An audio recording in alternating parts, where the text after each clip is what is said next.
about how he had liked games ever since he was young. He had always been in the hospital, so naturally he was always playing games. Games became a major part of his life. He played the game with intense concentration, his eyes glued to the screen. He was completely lost in the digital world. The game flashed "Game Over" on the screen, and he got annoyed. He shouted, asking how the AI could be so stupid and why it would heal the enemy instead. He realized that it's a given that you'll grow tired of something if you do it for too long. Even games can lose their appeal. He was done. He said screw this and threw the game onto the table in frustration. He thought that one day playing games just wasn't as fun as it used to be. He remembered playing all types of games, including AOS, RPG, and FPS. It didn't matter what kind of game he played, he thought. The thing is, every game that came out each year was completely garbage, he thought to himself. He thought that the story and world building were all similar and stereotypical. He felt like they were just copying each other. He thought there was no depth to the system. He wondered if there was even one original game out there. That's when he discovered the game called Dungeon and Stone. The game was developed by Oriel Davis and written by Jong Yoon-gang, and it forced players to do 100% of the work. Dungeon and Stone. Dungeon and Stone. He read the name again. He realized that its genre was RPG indie game. The game had 2D pixel graphics that were supposedly hard to come by these days. The young man thought, what the hell? There's only English. The game was called Dungeon and Stone. Since it was free, he figured he'd try it out. He saw the character selection screen, which had a lot of classes to choose from. There was human, dwarf, fairy, barbarian, furry, and a question mark. He looked at the character selection screen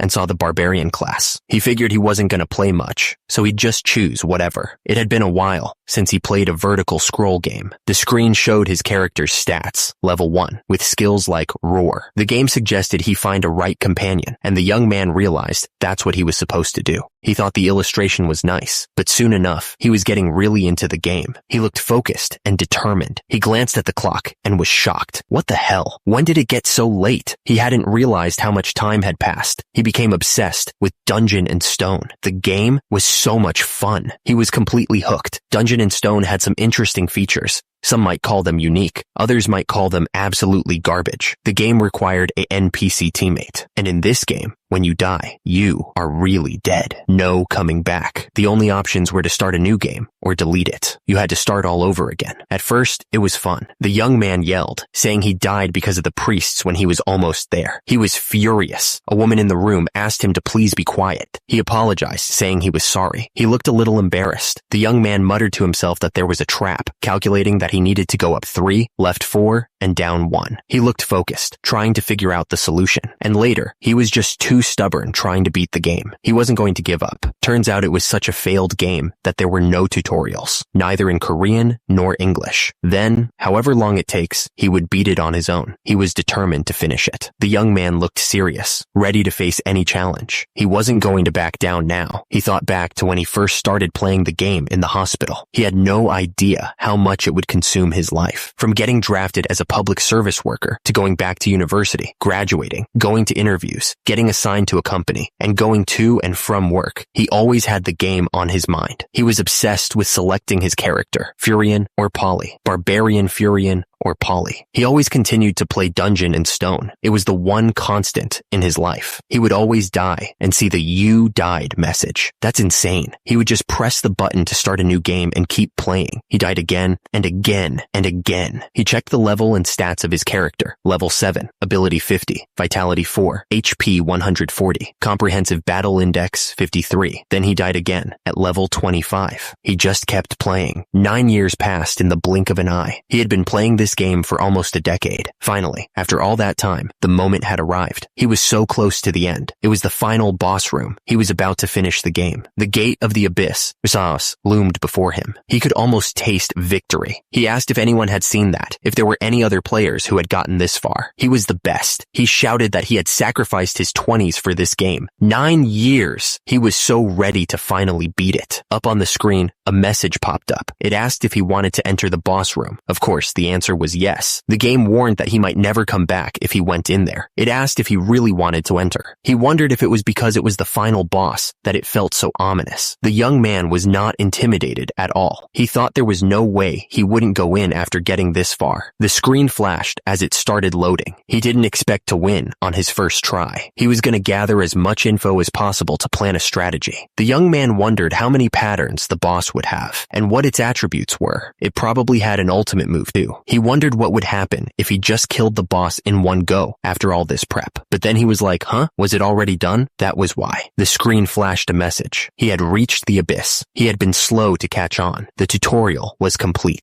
The guy looked up, totally shocked. Tutorial? He was like, wait, what? This was Korean. The young man thought Dungeon and Stone only supported English. The guy was getting angry, remembering something. He thought about how hard he had to work to understand all the English for nearly a decade. Suddenly, a message appeared on the screen. User check complete. The guy was like, what? A strong ray of light poured out, and the young man felt a pain that burned through his body. The guy was like, what the heck? Starting transmission. The light intensified. He lost consciousness. Suddenly, a voice boomed, congratulating the young warriors. The voice continued, announcing that today, they would all leave this sacred place. But Bjorn wondered who was being so loud.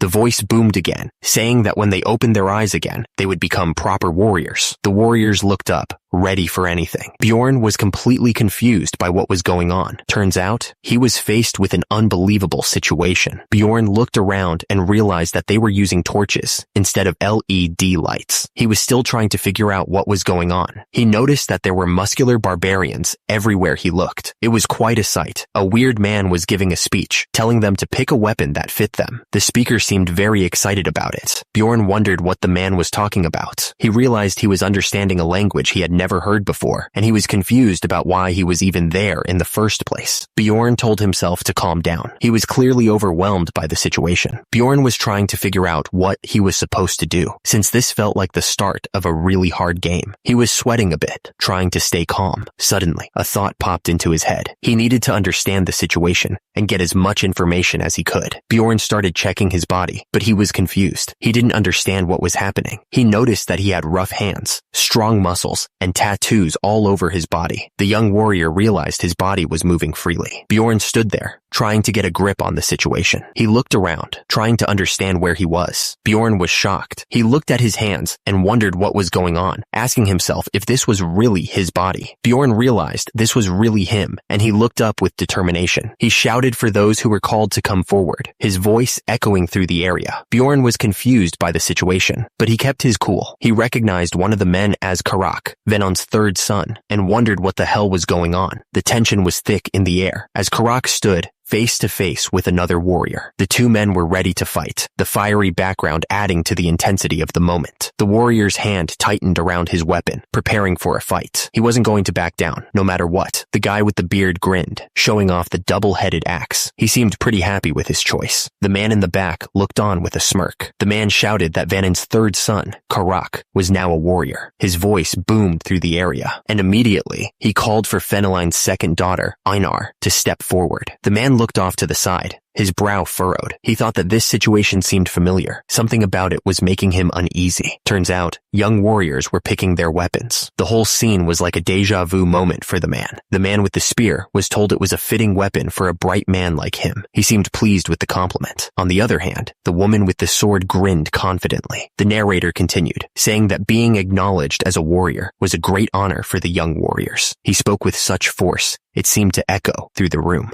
Suddenly, a voice boomed out, offering Rafdonia's blessings to everyone. It seemed like a blessing was being bestowed upon them. The city was a beautiful sight, sparkling in the sunlight. At the same time, a sense of urgency filled the air. Bjorn's eyes widened as he realized something important. He was certain that he recognized what was happening. Turns out, he was looking at the Dungeon and Stone game screen. The screen prompted him to select his character, a familiar sight from his past life. At the top, the screen showed the game's character selection, with options like human, dwarf, fairy, and barbarian. The game even showed the barbarian he had picked before. At the same time, Bjorn's face was filled with shock as he started to understand what was happening. The pixelated background of the game was still visible. He realized that he was now in the barbarian character he had been playing. Below, white lines appeared, adding to the confusion. A speech bubble appeared, with him wondering how the hell this had happened. Bjorn's face was a mix of confusion and disbelief as he tried to process the situation. He said, "No way," clearly not believing what was happening. He stammered, realizing that this was actually Dungeon in Stone. The other barbarian next to Bjorn looked just as surprised, with wide eyes and an open mouth. Bjorn looked around, totally lost, and asked himself what the hell he was doing there. He was clearly scared and confused about his current situation. Someone noticed that Bjorn was acting differently from the other barbarians. At the same time,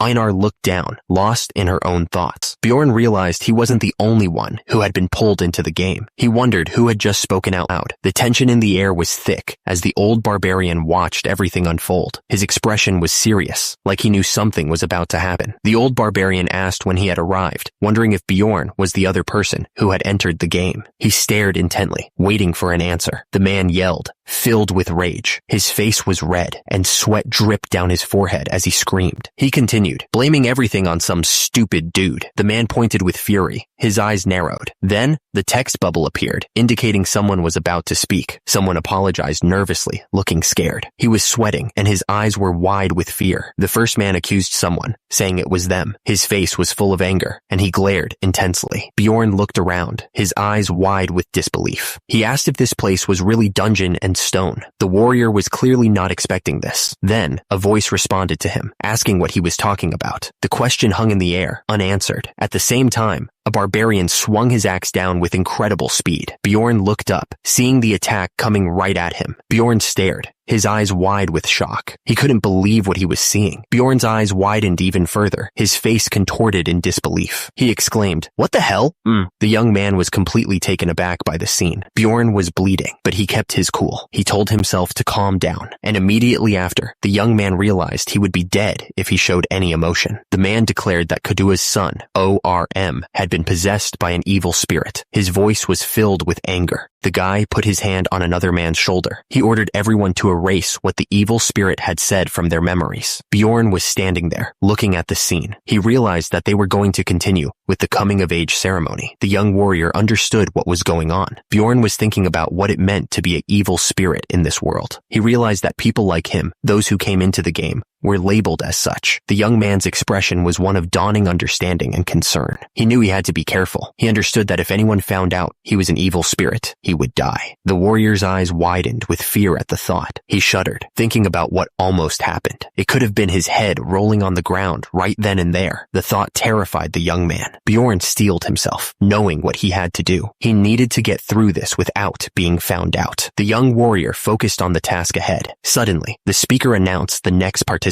He declared that Senik's fourth son, Sarum, should step forth. The crowd waited with anticipation. The speaker called out for the next contestant to step up. The crowd of barbarians watched with anticipation, their eyes fixed on the arena. The testers continued to shout for the next participant. They were clearly impatient to move on with the trials. Bjorn realized he didn't even know his character's name. The lack of information was starting to stress him out. Bjorn thought to himself that this damned game should at least tell him his name. He wondered if there was a stat window or something he could check. The warrior knew he couldn't just guess when his life depended on it. Bjorn knew the possibility was low, but this was the only way he had right now. He steeled himself, preparing to take a risk. The tester screamed for the next person to step up, giving them 2 seconds to respond. He figured that if no one answered, it could be another evil spirit, and he'd leave it to luck. At the same time, a pair of hands gripped each other in a firm handshake. The tester announced the next name, Bjorn, son of Jandel. He shouted it with enough force to shake the ground. A heavily tattooed, muscular arm tensed up. The warrior was getting ready to step forward. Einar and a group of other barbarians watched. They were waiting to see who would step up. 2 seconds had passed since the name was called. The tester was waiting to see if anyone would step forward. Meanwhile, the crowd of barbarians stood silently silently, waiting to see who would answer the call. Bjorn took a step forward, the sand crunching beneath his sandal. The tension was building as he moved to answer the call. Bjorn declared that was his name. He looked confident and ready to take on whatever challenge was next. But then he thought to himself that it was probably his name. He was still trying to figure out who he was in this new world. Bjorn stood face to face with a much older, bigger barbarian. The old man was huge, easily towering over him. The old barbarian stared down, his eyes narrowed with intensity. He looked like he had seen a lot of battles. Bjorn's face was covered in blood, but he didn't flinch. He kept his gaze steady, ready for whatever was coming. A voice echoed through the arena, calling him a young warrior. The old barbarian grinned, pointing towards something with a flourish. He shouted that it was time to pick a weapon. The voice boomed, declaring that Bjorn was Jandel's son. Bjorn looked up, a grin spreading across his face. He declared proudly that was his name. Bjorn looked down at his hands, his expression serious. He realized that he had to make the second most important choice. He thought about how barbarians didn't have magic, but they did have strong bodies. He was planning on raising his character as a close combat fighter. Bjorn narrowed his eyes, looking at the weapons in front of him. The young warrior announced that the weapon he would choose was this. The old man stroked his beard, looking thoughtful. He seemed to be thinking hard about something. Bjorn looked at the shield in his hands, a determined expression on his face. He knew this was the best choice he could make. Suddenly, a voice boomed out, declaring that Jandel's son, Bjorn, had become a warrior. The announcement echoed through the area, and immediately, a message appeared, stating that the synchronization was complete. It seemed like the game was registering his choice. The screen lit up with another message, confirming his overall item level was 24. The system also recorded his character information and daily log, sending the data to the administrator. Bjorn's character info popped up, showing his level was still 1. He saw that his physical stat was 25, and his mental stat was 35, with an ability of 1. His overall combat index was 67. The word Barbarian flashed on the screen. It was a reminder of the path he had chosen. He remembered when he first played as a barbarian. He thought it would be cool to use a greatsword. But the thing is, he ended up dying way too much. He just couldn't survive with that build. He was getting frustrated. He wondered how he needed to build this character so it could survive longer. He was tired of dying all the time. Dual axe, large hammer, flail. He was thinking about all the different weapons. Bjorn remembered trying different weapons and testing them all. But the thing is, it was all within the berserker meta.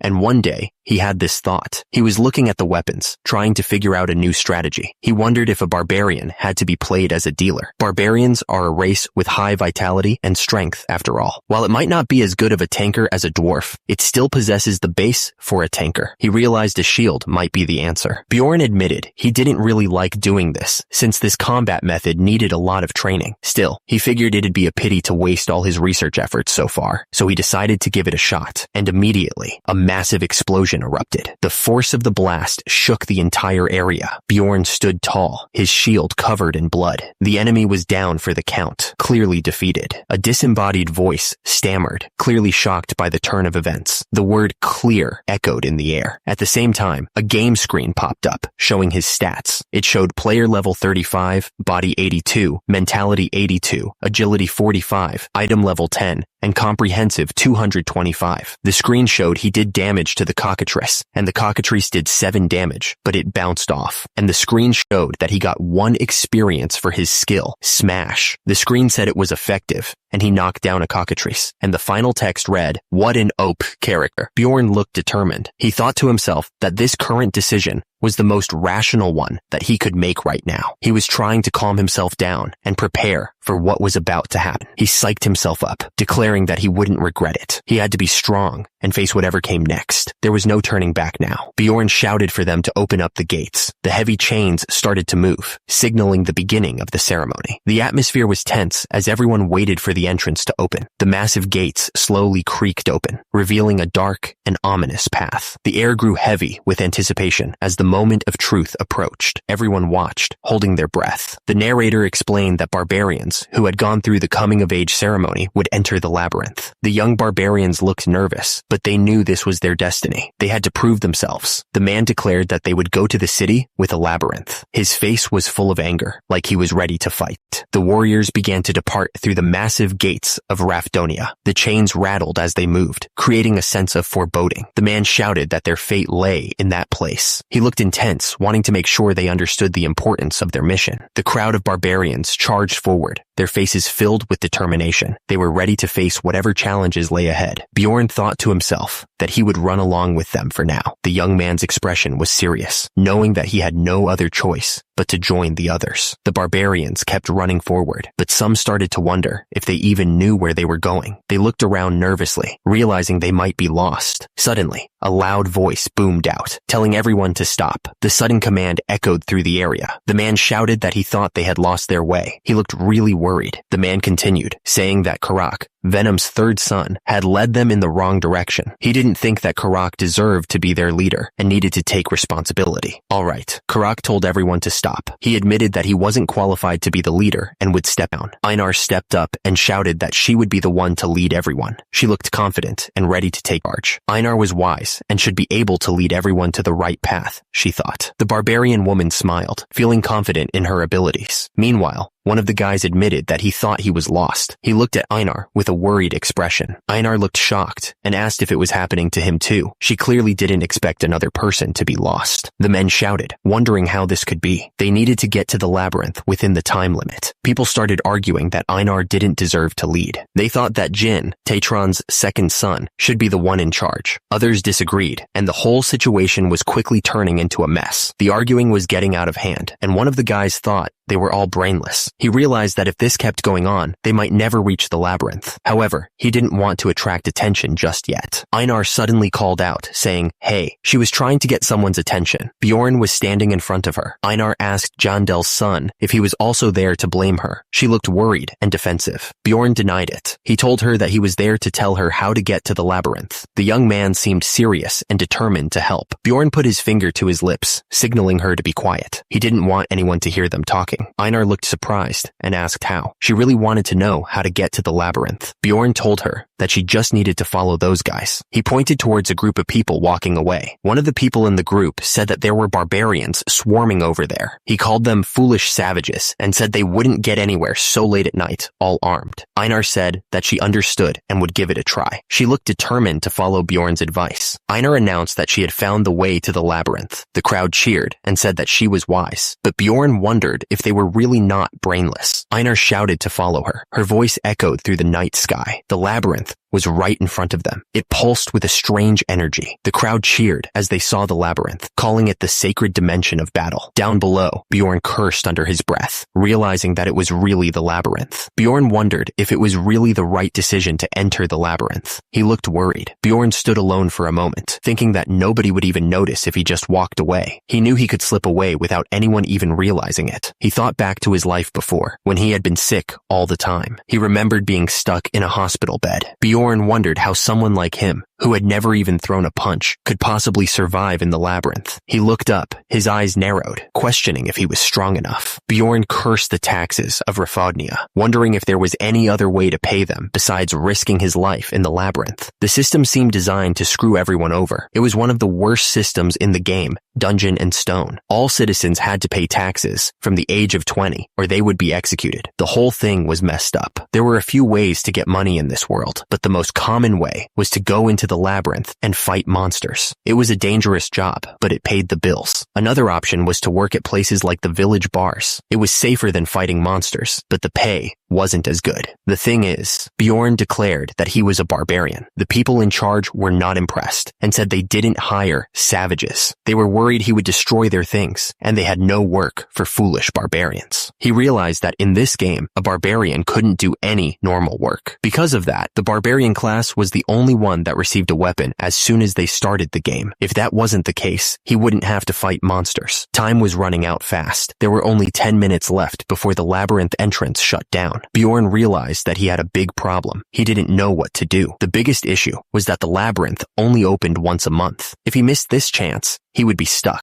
If he didn't go in this time, he would need to survive in this place for a month somehow. Bjorn wondered what would happen if he couldn't get any jobs because he was a barbarian, as the game designed. Even if he somehow survived for a month in the village, his condition would be the worst possible state. Bjorn knew that if he was going to go in, then this was the right time to do so, but he couldn't get his feet moving. Bjorn was starting to panic. He realized that this wasn't just a game anymore. His life was actually on the line. Suddenly, someone called out to him, identifying him as Jandel's son, Bjorn. The announcement made him even more nervous. Bjorn looked up and saw a girl with blonde hair. She introduced herself as Einar, Veneline's third daughter. Einar explained that she was actually the second daughter, not the third. She added that all the other warriors had already entered the labyrinth, and they were the only ones left, so they needed to hurry. Time was running out. There were only minutes left before the labyrinth closed completely. The portal was definitely getting smaller by the second. Bjorn told Einar to go in first, saying that he would follow right after. He looked at her, waiting for her to move. Einar nodded, saying all right. Einar stepped into the portal, ready to face whatever was on the other side. She looked back at Bjorn, thanking him for his help just now. She seemed grateful for his assistance. Bjorn replied that there was no need to thank him. He stared straight ahead, his expression unreadable. The young man seemed focused on the task ahead. Einar then asked a question, wanting to know what she needed to do to become wise like him. She admitted that she had never seen a barbarian as clever as him before. The girl added that she wanted to become like him. Bjorn looked to the side, a strange expression on his face. He told her that she needed to be reborn again. The warrior's tone was serious, but also a little sarcastic. Bjorn gave a vague answer to Einar. He told her that she must always think before she acted. The young man seemed to be trying to sound wise, but also not give away too much. Einar thanked him for the advice. She told him that she would make sure to repay him for his help if she made it back from the labyrinth. The girl had a bright smile on her face. Bjorn questioned if she would make it back. He seemed surprised by her lack of confidence. The warrior then explained that in the game, barbarians were people that didn't know fear. Bjorn then asked Einar if she was also afraid of dying. He stared at her intently, waiting for her answer. The young man seemed to be trying to gauge her true feelings. Einar didn't respond immediately. Her mouth was slightly open, as if she was about to say something, but stopped herself. The girl seemed to be struggling with what to say next.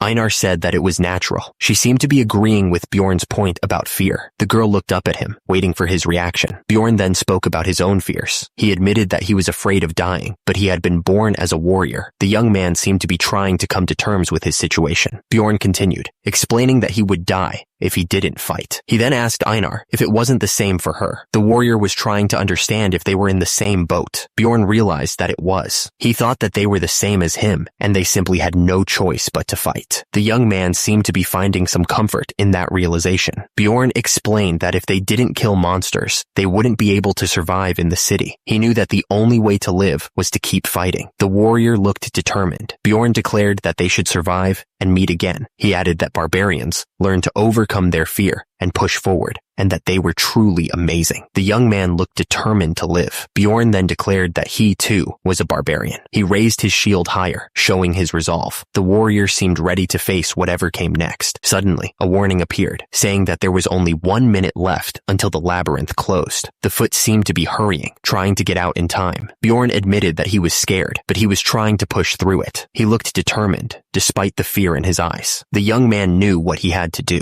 The warning appeared again, shouting that the labyrinth was closing soon. The energy crackled around them. It was a race against time. Bjorn declared that not only did he have a strong barbarian physique, but it was dangerous. He asked everyone to stand back. The young man added that he also had the knowledge that he gained from raising thousands of characters. Bjorn grinned, saying that he was definitely going to survive in this place. He looked confident, ready to take on whatever challenges lay ahead. The warrior seemed sure of his abilities. Suddenly, a message popped up, announcing that they had entered the level 1 crystal cave. The place seemed quiet and still. It was a new beginning. Bjorn stared intently at something in the distance. The tension in the air was thick. He was clearly focused on whatever he saw. Bjorn looked genuinely surprised by something he saw. He wondered what it could be. The young man seemed caught off guard. Bjorn looked around, completely disoriented. He shouted, wondering where the hell he was. The warrior was clearly confused and trying to figure out his surroundings. Bjorn thought that he was an expert when it came to dungeons and stones. He seemed confident in his skills. That's how he came up with this conclusion. He looked serious, like he had a plan. He figured that if he combined the strong body of a barbarian with his game knowledge, at the same time, he was remembering his past. He thought he could survive. That's what the young man thought back then. Bjorn realized he couldn't see anything at all. He looked absolutely furious. Einar was ready for anything. She looked confident, like she knew what was coming. The other barbarians with her were also prepared to fight. Based on the game designs, this was something he was familiar with. Because there are crystals stuck on the walls of level 1 of the labyrinth, there's no real need for torches. At the same time, Bjorn was thinking about the game map. Wait, don't tell me that this area is the darkness region. He seemed shocked by this. The place that's on the furthest outskirts of Labyrinth Level 1, the super rare area that doesn't have light. This was bad news. But the darkness region isn't usually the start point though. He seemed confused by this. No, this is the real world, so nothing's guaranteed, he realized. Since the start point is random, it's possible for someone to start in the darkness region, unlike how it was in the game. For now, he thought, he needed to check his status window, equipment window, character information, status, inventory, skill, daily log. Bjorn cursed under his breath. Nothing's working as expected, he thought, looking furious. Bjorn figured there was no point in staying put. He decided to try moving in a direction first, hoping it would lead somewhere. He started crawling forward, carefully feeling his way through the dark cave. The young man was hoping to find a way out of this place. Bjorn wondered if he was moving too slowly and considered crawling faster, but he knew he needed to be cautious, just in case there were any hidden dangers. Bjorn suddenly gasped, his eyes widening in terror. He realized something was terribly wrong. Turns out, he'd stepped right into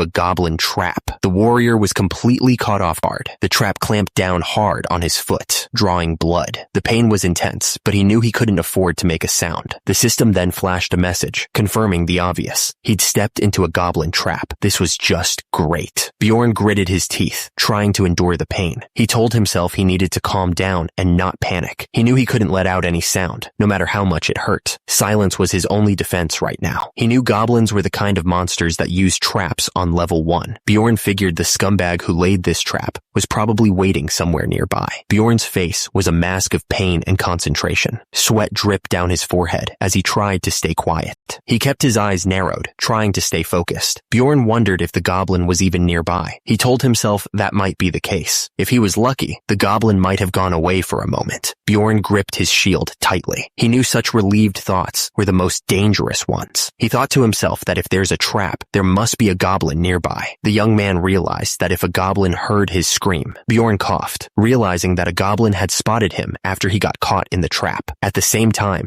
the goblin stood there with glowing red eyes, ready to attack. The goblin's face was grotesque, its sharp claws ready to tear him apart. It would wait for him to lose his strength while waiting in the darkness. Bjorn knew that he mustn't make a sound. He realized that this was how Dungeon and Stone worked. In that case, the young man decided to do what was necessary first. There was paralyzing poison in the trap, which annoyed him. Bjorn thought that if they had given him leather boots instead of useless sandals like these. As a result, he found himself annoyed at the situation. Bjorn told himself, what the hell? What's the point of saying all this now? He knew he needed to stop whining and get moving already. Bjorn knew that if he needed to fight, he had to do it quickly. He looked absolutely furious, ready to take on whatever was hiding nearby. He told the hidden enemy to come on out. The poison from the trap was already making his feet bleed. It seemed the poison was spreading. Bjorn realized that his right foot had gone numb. Bjorn knew the enemy was already hiding out there. He thought that he didn't even feel fear because of the paralyzing poison, which he guessed was a good thing. Bjorn was getting annoyed by the silence. He shouted, demanding that the scumbag come out already. Bjorn wondered if he was just imagining things. He thought maybe there wasn't a goblin there at all. He looked around suspiciously, trying to see if anything was hiding. Bjorn kept thinking to himself, even if he was acting like a fool, he knew he had to be careful. Bjorn told the enemy to just stay where it was. He said that he was gonna leave. The barbarian looked serious, like he meant it. Bjorn thought that he would become an idiot who survives. He was determined to live, no matter what. Bjorn suddenly insulted the hidden goblin. He told the enemy that its mother was a goblin. The young man's foot was still bleeding from the trap. Bjorn kept insulting the goblin's family. He said its father was a goblin too. The barbarian realized this was dangerous, since his bleeding wasn't stopping. He added that its sibling was also a goblin, and he was starting to feel like his brain had been dipped in alcohol. That's why he was also calling the goblin a goblin. The goblin was huge, towering over Bjorn from behind. It was clear that he was in serious trouble, facing such a massive enemy while weakened. Suddenly, Bjorn's eyes widened. He heard footsteps nearby, alerting him to the immediate danger. Then, a voice boomed, declaring that it moved. The threat was getting closer. Bjorn asked what was wrong. He wondered if the goblin couldn't take him insulting its family. The young man realized the footsteps came from behind, and the goblin probably came closer because he was getting further away from it. Bjorn realized that even though he knew something something was there, it was still hard to see. He told himself he needed to run faster. He looked around nervously, trying to figure out where the threat was coming from. Bjorn started running. His feet splashed in the water, and he could feel the blood still flowing from his wounds. He knew he couldn't keep this up for long. He kept running. The sound of his bare feet hitting the stone floor echoed through the cave. The barbarian was trying to put as much distance as possible between himself and whatever was chasing him. Bjorn collapsed on the ground, exhausted. He looked over and saw the goblin standing a short distance away. The young man knew he was in trouble, but he was too tired to move. Bjorn realized that whatever was following him was keeping its distance. He noticed that when he stopped, it stopped too. The fighter was starting to think he was dealing with something smarter than he expected. The goblin looked down on Bjorn, clearly enjoying his suffering. It was rejoicing, watching its prey bleed out. The little scumbag was probably waiting for him to die slowly, terrified by its laughter. Bjorn realized the goblin was smarter than he thought. He figured the little creep wasn't even bothering to hide anymore. The young man decided it was time to change his strategy. Bjorn suddenly stood up, surprising the goblin. He let out a yell as he charged forward. The barbarian wasn't going to let the goblin have its way, but Bjorn immediately collapsed, his legs giving out. The attack had clearly taken a lot out of him. The fighter was still badly injured. Bjorn thought to himself that his prey had collapsed just as it wished. He was setting a trap for the little monster. The young man was going to make it pay. The goblin stood over Bjorn's hand, looking down at him. The little monster seemed to be enjoying the situation. It was probably wondering if Bjorn was still alive. The goblin suddenly shouted for Bjorn to come closer. It was clearly trying to lure him into another trap. The little scumbag thought it was so clever. Suddenly, a rock hit Bjorn on the head. He realized what the goblin was doing. The young man was starting to understand how smart these things really were. Bjorn thought to himself, was the goblin really throwing rocks at him to see if he was dead? He was starting to think this was more than just a dumb monster. Bjorn realized that the goblin was smarter than he expected. He thought to himself that they were definitely more intelligent than barbarians. The warrior was starting to get worried. Suddenly, a warning flashed, declaring that something was coming. The message was clear, but what exactly was on its way? Then, the sound of something crawling nearby echoed through the cave. A goblin was standing over Bjorn, holding a small axe. The little monster was ready to strike. The goblin reached down and touched Bjorn's face. It was checking to see if he was really dead. The barbarian's eyes suddenly flashed red. Bjorn suddenly stood up. He looked down at the goblin, his eyes burning with anger. The young man greeted the monster with a dark expression. Bjorn shouted that the goblin was a scumbag. He was furious that the monster had tried to trick him. The warrior was ready to make the goblin pay. Bjorn was ready to strike. He moved with incredible speed, his fist aimed right at the goblin's head. The barbarian was about to deliver a devastating blow. The goblin realized his reach was too short. He was panicking because he couldn't escape the incoming attack. At the same time, Bjorn was confused. Bjorn asked what was happening. Red energy was flowing around his hand. The young man didn't understand what was going on with his body. Bjorn realized his body was moving by itself. He was completely shocked and had no idea why. The warrior was losing control. Bjorn's fist continued to move forward. He was still paralyzed, unable to stop the attack. The young man felt like a passenger in his own body. Bjorn's fist crashed into the ground with incredible force. The impact sent tremors through the cave, and dust flew everywhere. Bjorn realized he could vividly sense the goblin's movements. He felt stronger than ever before. The young man was ready to take the fight to the goblin. Bjorn thought that this body was way different from the sick one he had in the hospital. He declared that the goblin was the prey now. The warrior was feeling confident. Bjorn shouted that this was the body of a barbarian. He let out a wild yell, feeling the power coursing through him. The young man was ready for action. Bjorn stood panting over the fallen goblin. He was catching his breath after the savage attack. The barbarian had won. Bjorn was panting hard, trying to catch his breath. He was covered in sweat and grime, clearly exhausted from the fight. The barbarian was breathing heavily. Bjorn slammed his fist into the ground with a loud thud. The force of the impact shook the earth around him. The young man was letting out his frustration. He punched the ground again, even harder this time. Dust and small rocks flew up from the impact. The warrior was furious. Bjorn looked down at his hands, clenching them into fists. He was trying to control his anger. The young man was clearly struggling with something. Bjorn punched something with incredible force, sending debris flying everywhere. The impact echoed through the cave. The barbarian was unleashing his rage. The screen popped up, telling him he had defeated a goblin. Turns out he got EXP +1 for that. Bjorn was kneeling on the ground, panting. He was still paralyzed from the trap,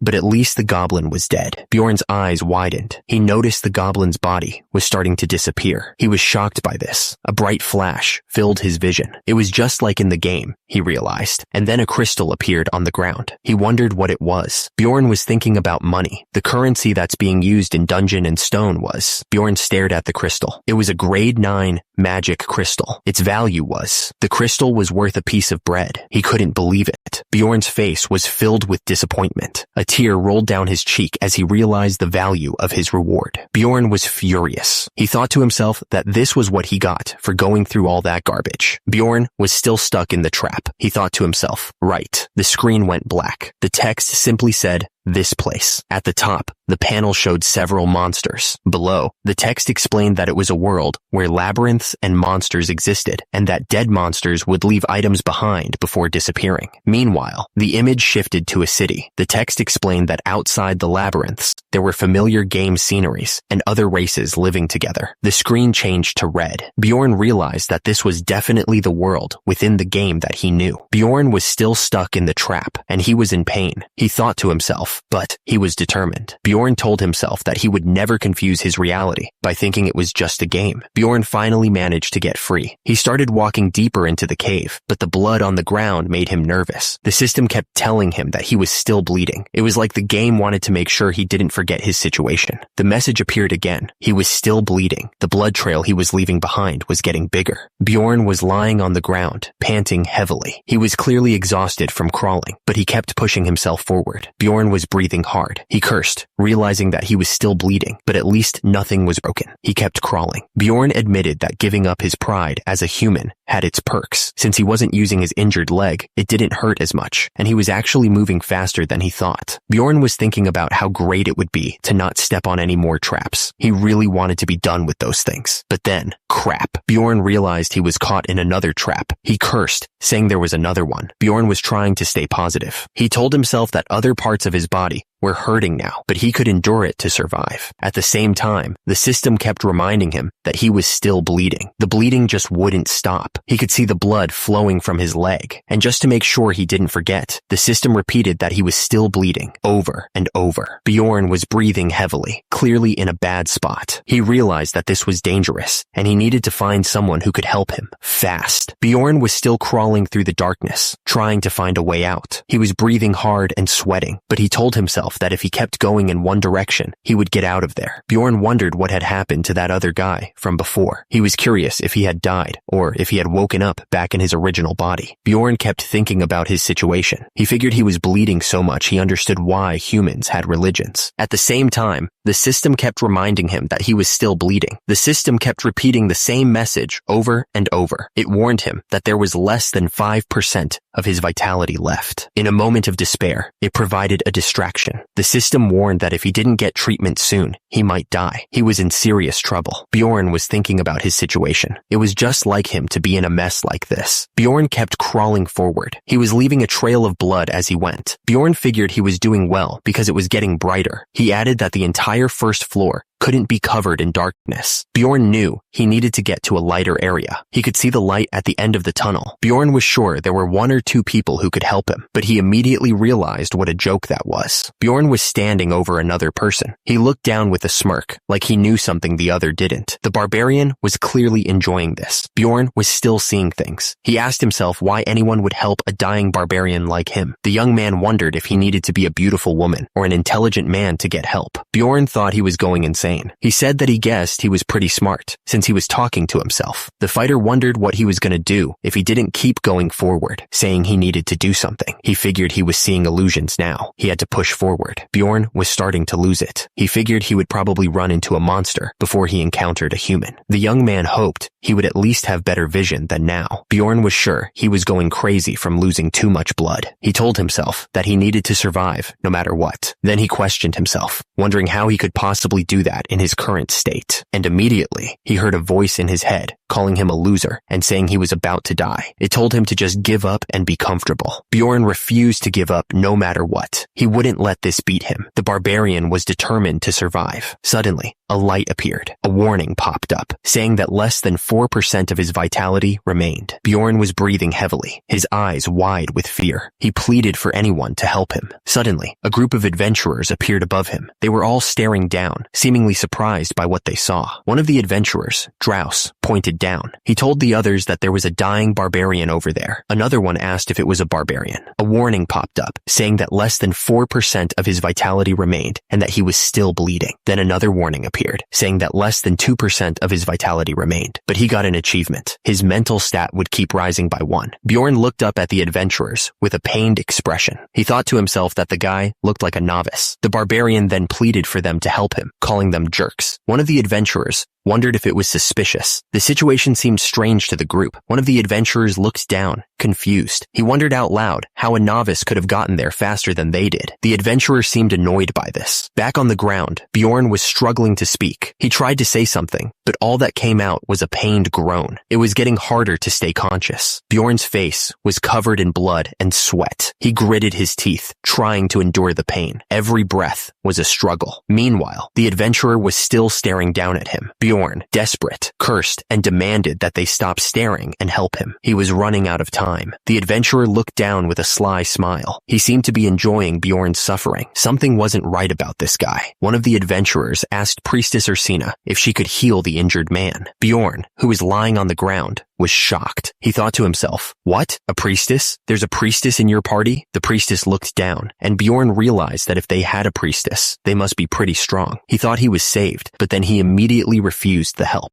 The man looked down at Bjorn with a sly smile. He asked if that was right, clearly amused by the situation. The man said that if Bjorn didn't want the priestess's help, it couldn't be helped. He then asked Potsren to give him one of his potions, saying it was only for emergencies. He promised to pay him back once they were outside. The potion was pulled out of the bag. The liquid inside was red. Potsren said that since it wasn't divine powers, it was going to hurt a bit. Bjorn, lying on the ground, told him to hurry up. He looked like he was bracing himself for the pain. The red potion poured onto Bjorn's wound, soaking into his skin. It looked like it was burning as it made contact. A system message popped up, saying his vitality was quickly increasing due to the ongoing recovery, but the barbarian's face was contorted in pain. Bjorn was clearly not enjoying the healing process. What the hell is this? He thought to himself, feeling the effects of the potion. Bjorn screamed in agony. The pain was intense, and he felt like he was being burned alive. He couldn't believe how much it hurt. Bjorn felt like his entire body was melting from the inside. He realized that this was why they didn't allow the potion to be used mid-battle. It was way too intense. The pain was so intense that Bjorn screamed out loud. He couldn't believe how much it hurt, feeling like he was being burned alive. The potion bottle lay on the ground, surrounded by a pool of blood. It was clear that the healing process had been brutal, even if it was effective. With a grunt,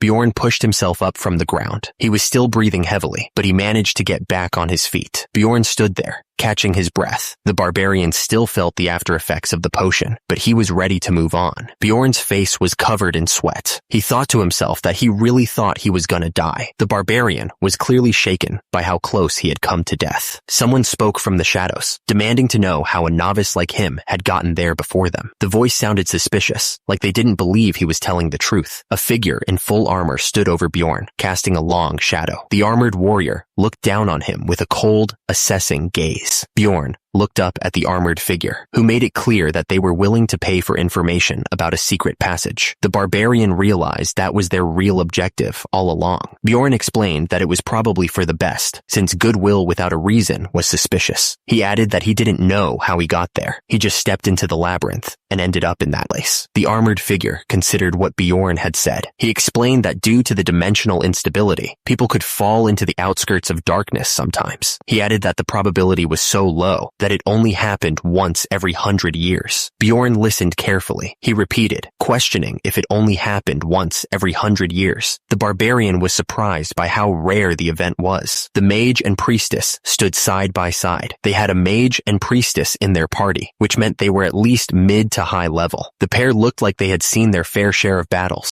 Draus. Bjorn thought to himself about what the armored figure had said. He couldn't believe that he just happened to experience something so rare on his first trip. The young man was starting to think he was incredibly lucky, or unlucky. The barbarian continued to think. He wondered how he had experienced something that the mage and priestess hadn't even seen before. This was all too strange for him. Draus thanked Bjorn for the interesting story he had told them. He looked at the barbarian with a slight smile. Draus told Bjorn that he could leave and not worry about paying for the potion. He gave off a sinister smile. Bjorn thought to himself that time spent in the labyrinth was as precious as gold. He looked at the ground, thinking. The party left Bjorn to recover on his own. Because of that, he thought it was a miracle they had spent so much time on him to begin with. Bjorn was thinking he should be happy that he survived. He was lucky to be alive. Bjorn stood there, covered in blood. Turns out, he hated being pitied. It felt disgusting to him. Meanwhile, the group of adventurers continued their trek through the cave. They seemed to be making good progress, heading deeper into the labyrinth. One of the men was saying that the barbarian was really lucky. He went on to say that if the guy had stepped on a goblin trap on the first floor, he would have died eventually. He was lucky he met them. The man's companion chimed in, saying it was lucky that he met Draus, not him. He added that he didn't even want to use his potion because he was too cheap. He then asked the priestess if she didn't think so too. The priestess, Ursina, remained silent, her expression unreadable. She just stared ahead, seemingly lost in thought. Patran scoffed, asking if the others thought everyone was like them. He argued that if it weren't for the temple's rules, Ursina would have already healed the barbarian. He then questioned if that was really the case, saying he'd met so many two-faced people. Patran told Draus that he should learn a thing or two from him. He pointed out when Draus had asked if there was a secret passage out of consideration. Patran emphasized that barbarians don't like receiving help from others. Draus chuckled, saying that Patran was too kind. He seemed to be enjoying the conversation and the praise. One of the men wondered when the barbarian's blood trail was going to end. He asked if it hadn't been a while already, sounding impatient. The speaker said that judging from the barbarian's mentality so far, he didn't think he was all that lucky, like the first man said. The man added that he was sure the trail ended somewhere around there. One of the people in the group stated that if they were going to take the shortcut, they needed to turn there. He added that it was nice having a guide. The speaker seemed grateful to have someone who knew the way. One of the women exclaimed that Draus was incredible for memorizing the entire map of the first floor. She pointed out that most guides only knew the rough direction. The other woman asked if that was so, looking impressed. Draus listened to their praise with a thoughtful expression. He seemed to be considering their words carefully. His eyes narrowed slightly. One of the men observed that he thought they were the first ones there. He was glad that they had hurried. The speaker seemed relieved that they had arrived before anyone else. Someone reached out and touched the stone structure. The hand lingered there for a moment, as if feeling the stone's energy. The portal to the second floor was right in front of them, shining with a powerful light. One of the men reached out, ready to take the next step.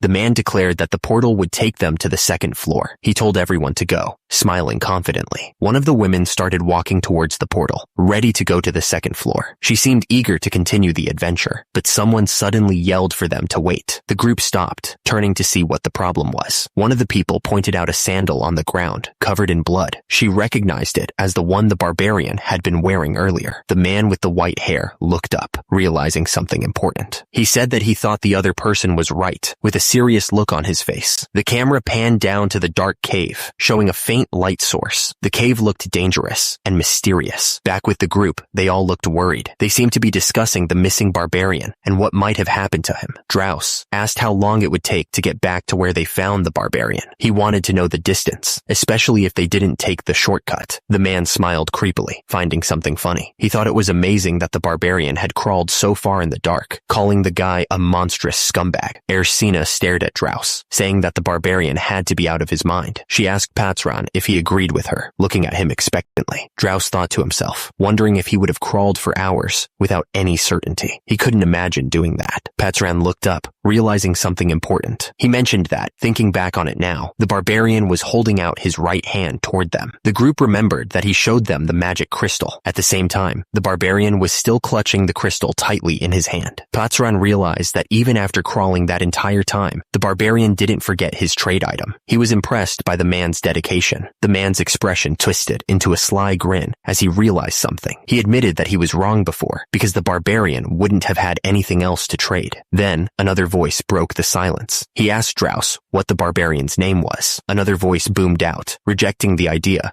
that the barbarian was just lucky. He declared that lunatics like that don't die easily unless something crazy happens. The man's face contorted with intensity as he continued. He insisted that no matter how tough things get or how much pain they have to deal with, the barbarian stood amidst a swirl of blood and raw energy. The scene was a testament to his brutal tenacity. They will never treat death as an escape route. This was not a game to be taken lightly. The screen showed a message saying he had defeated the goblin. After almost dying, another message popped up. It said he had defeated the goblin again. Bjorn smashed his fist into the goblin's face, yelling, "Smash, you son of a jerk!" At the bottom of the screen, he thought that he kept running into goblins. Bjorn swung his shield with all his might, crushing another goblin. The young warrior was clearly getting annoyed by the constant waves of enemies. Another message appeared, saying he had defeated the goblin. Bjorn thought to himself that they kept coming. He admitted he was nervous at first, but now that he could see again, these goblins were no threat. Bjorn noticed the traps were just randomly placed on the ground. He thought that the people who set them up were idiots because they didn't even try to hide them with dirt. He thought that their ambush was too predictable and their hiding places were too obvious. The young warrior swung his axe at an incoming goblin. Bjorn smashed the goblin with his shield, yelling, "Where are you going, you scumbag?" The force of the impact sent the monster flying backwards. Bjorn stared forward with a serious look on his face. The only problem was, Bjorn grimaced, thinking that he was so hungry. He could feel his stomach growling. Bjorn was thinking that the deputy chief probably had some food for him. He was really hoping he could get his hands on it. He looked down at the empty food bag in his hand. Bjorn realized something was wrong and cursed. Bjorn started to wonder if crawling on the ground was the wrong choice. He was starting to regret his decision. He started eating, but then he realized something bad. Out of the 7 days worth of rations, 5 were already gone. Bjorn figured he would just need to eat as little as possible. He looked determined to make the rations last. Bjorn was eating some crusty, dry bread. He was surprised at how delicious it was, saying that when he used his spit to melt it, it tasted sweet. Bjorn was chewing on the bread, but he was starting to get thirsty. He frowned, already thinking about his next problem. He wondered where he was going to get water. It was just one thing after another, and he was starting to feel the pressure. At the top, Bjorn was standing in the dungeon. At the same time, he remembered that in Dungeon and Stone, there was a hunger system that forced players to eat and drink. He recalled that it only activated in the labyrinth, and he never needed to carry water around since he just needed to eat. But then he realized that this wasn't a game anymore, and he was in real trouble.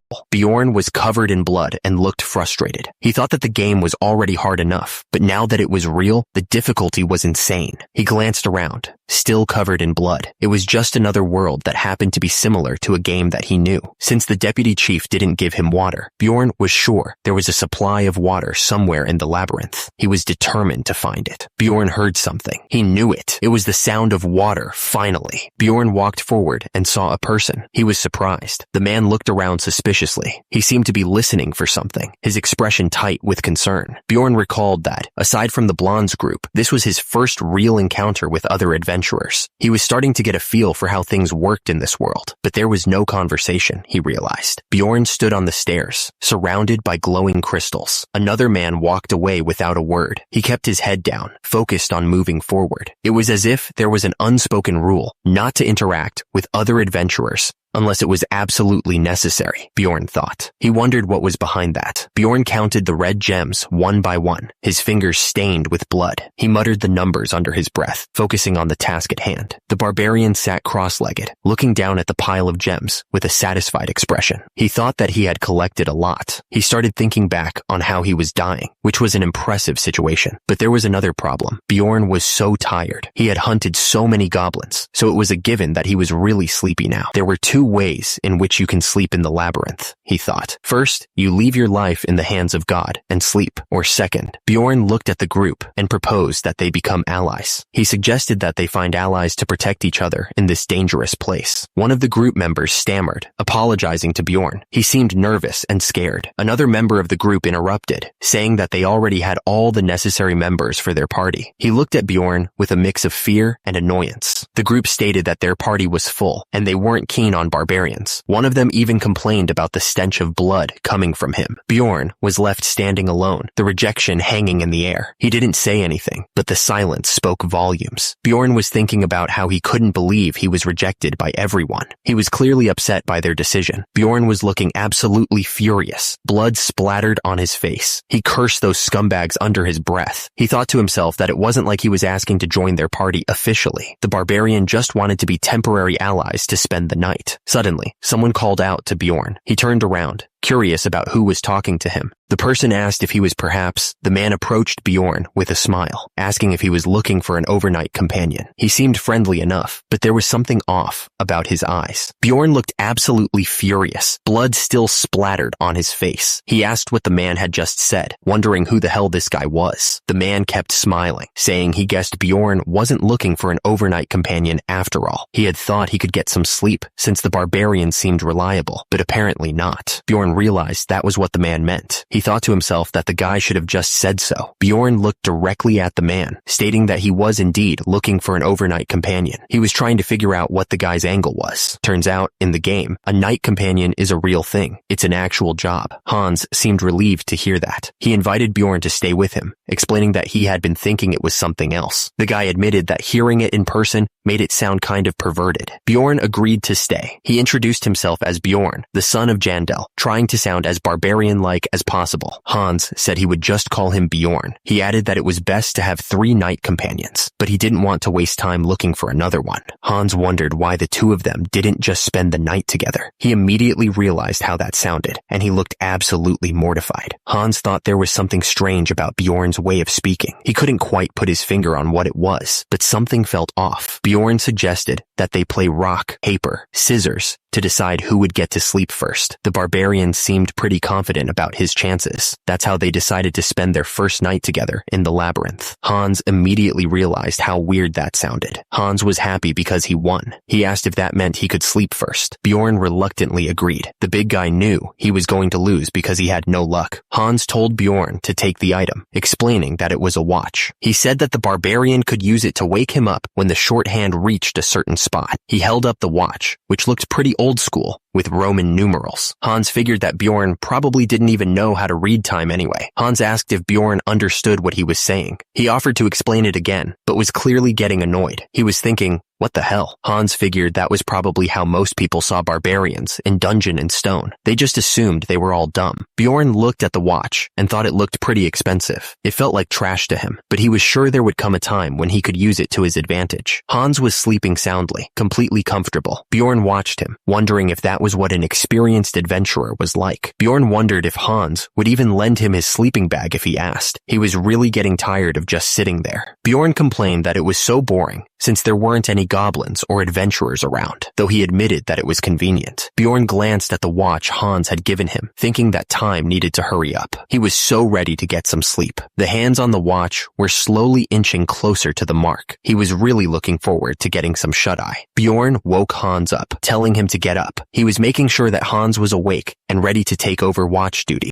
Hans answered that nothing had happened while Bjorn was sleeping. The man seemed all right, though Bjorn was still a little suspicious. Bjorn told Hans that he should get some sleep too, and that he'd wake him up in 2 hours. The barbarian seemed to be in a good mood. Bjorn thought to himself that there was no way he could rest. He was too on edge to be able to fall asleep. The young warrior knew he couldn't let his guard down. He had a bad feeling about the dungeon. Hans noticed that Bjorn hadn't broken the bottle. He was already suspicious of the guy, thinking to himself, how can I trust someone I just met? At the same time, loud snores filled the air. Bjorn was already asleep. The big guy was out cold, covered in blood. He looked completely exhausted. Bjorn continued to snore. He was sleeping like a savage who'd had a long day. Hans watched him. His eyes narrowed. He hoped Bjorn wouldn't notice that he was still awake. Hans watched Bjorn sleeping and thought to himself that barbarians were a funny species. He figured that his act was working like a charm. It was easy to see what they were thinking, since they assumed that barbarians were simpletons. Hans continued to watch the sleeping Bjorn. He thought, Alright, the dumb barbarian is sleeping like a log. Hans was still wide awake and thought that since he was so open, he was sure Bjorn would act if he had ulterior motives. The guy was ready to catch him in the act. Suddenly, a voice boomed, demanding that someone show themselves. Bjorn suddenly stood up, looming over Hans. The big guy declared that he didn't sleep a wink. Bjorn was wide awake, thinking that for 2 hours, the other guy didn't do anything. He was starting to get annoyed. Hans was sleeping soundly. He thought to himself that he should have slept, questioning what the hell he was doing. But there was no way Bjorn would let his guard down so easily around a complete stranger. The barbarian couldn't sleep until he decided if Hans was trustworthy. Bjorn was starting to feel like he was going to die from fatigue. The poor guy looked exhausted. He couldn't fall asleep. The warrior's eyes were wide open, staring into the darkness. Bjorn suddenly shouted. He looked absolutely furious, his face contorted in anger. Hans was standing next to Bjorn, touching him with a smile. The barbarian looked exhausted, covered in blood and dirt. Bjorn started to speak, pausing mid-sentence. He seemed to be struggling to find the right words. Bjorn insisted that he wasn't sleeping. He told the other guy to wipe the drool off his own face first. Hans apologized, saying it was all right, and thankfully nothing happened while he was sleeping, so he wouldn't say much. But Bjorn was still looking at him with suspicion. Bjorn thanked him. He offered to stand guard if Hans wanted to sleep more. Bjorn's face was still brutal, and he looked pretty intense. He was clearly on edge, even after the fight. Hans insisted that he was all right. He told Bjorn that he looked tired and should sleep, since it was his turn to stand guard. Bjorn looked at him. He just said thanks. Hans suddenly asked if he was maybe looking for an overnight companion. He added that he seemed nice, and his name was Hans. Hans thought back to how Bjorn had spoken to him first when he was in a tough spot. He also didn't blame him for falling asleep. He was really starting to like this guy. Hans considered that Bjorn had said it was all right, and thankfully nothing happened while he was sleeping, so he wouldn't say much. Plus, he refused to be compensated for his mistake. Hans was really impressed. Bjorn was lying down, exhausted. He was thinking about the game he knew, Dungeon and Stone. Bjorn realized that in the game, there was no one this nice. He was clicking through his memories, trying to figure it out. The words appeared on the screen. That is this nice. Bjorn started to wonder if Hans was playing some kind of trick. Hans looked up at Bjorn, who was already awake. He asked if he was up. Hans wanted to know why he didn't sleep longer. Bjorn was already holding his hammer, a small smile on his face. The big guy looked like he was ready to get back to work. Bjorn was still lying down, covered in blood. He looked pretty beat up, but he was still smiling. Bjorn didn't waste any time. He swung his weapon with incredible force, the blow carrying enough power to crush stone. The impact sent shockwaves through the air. The enemy took the full force of the attack. He cried out in pain as the blow landed, staggering backward from the sheer power. The enemy was stunned. He stammered, pointing out that Bjorn had dodged the attack. He couldn't believe what he was seeing. Bjorn glared at the enemy, his eyes filled with rage. The warrior was covered in blood, but he seemed unfazed, ready for another attack. The enemy started to speak, trying to get Bjorn to listen. He wondered if the guy was trying to make up some kind of excuse. The guy on the ground was trying to crawl away, clearly regretting his life choices. He shouted, wondering how stupid he could have been. Bjorn didn't give him a chance to escape. He swung his weapon down with full force, the sound of the impact echoing through the dungeon.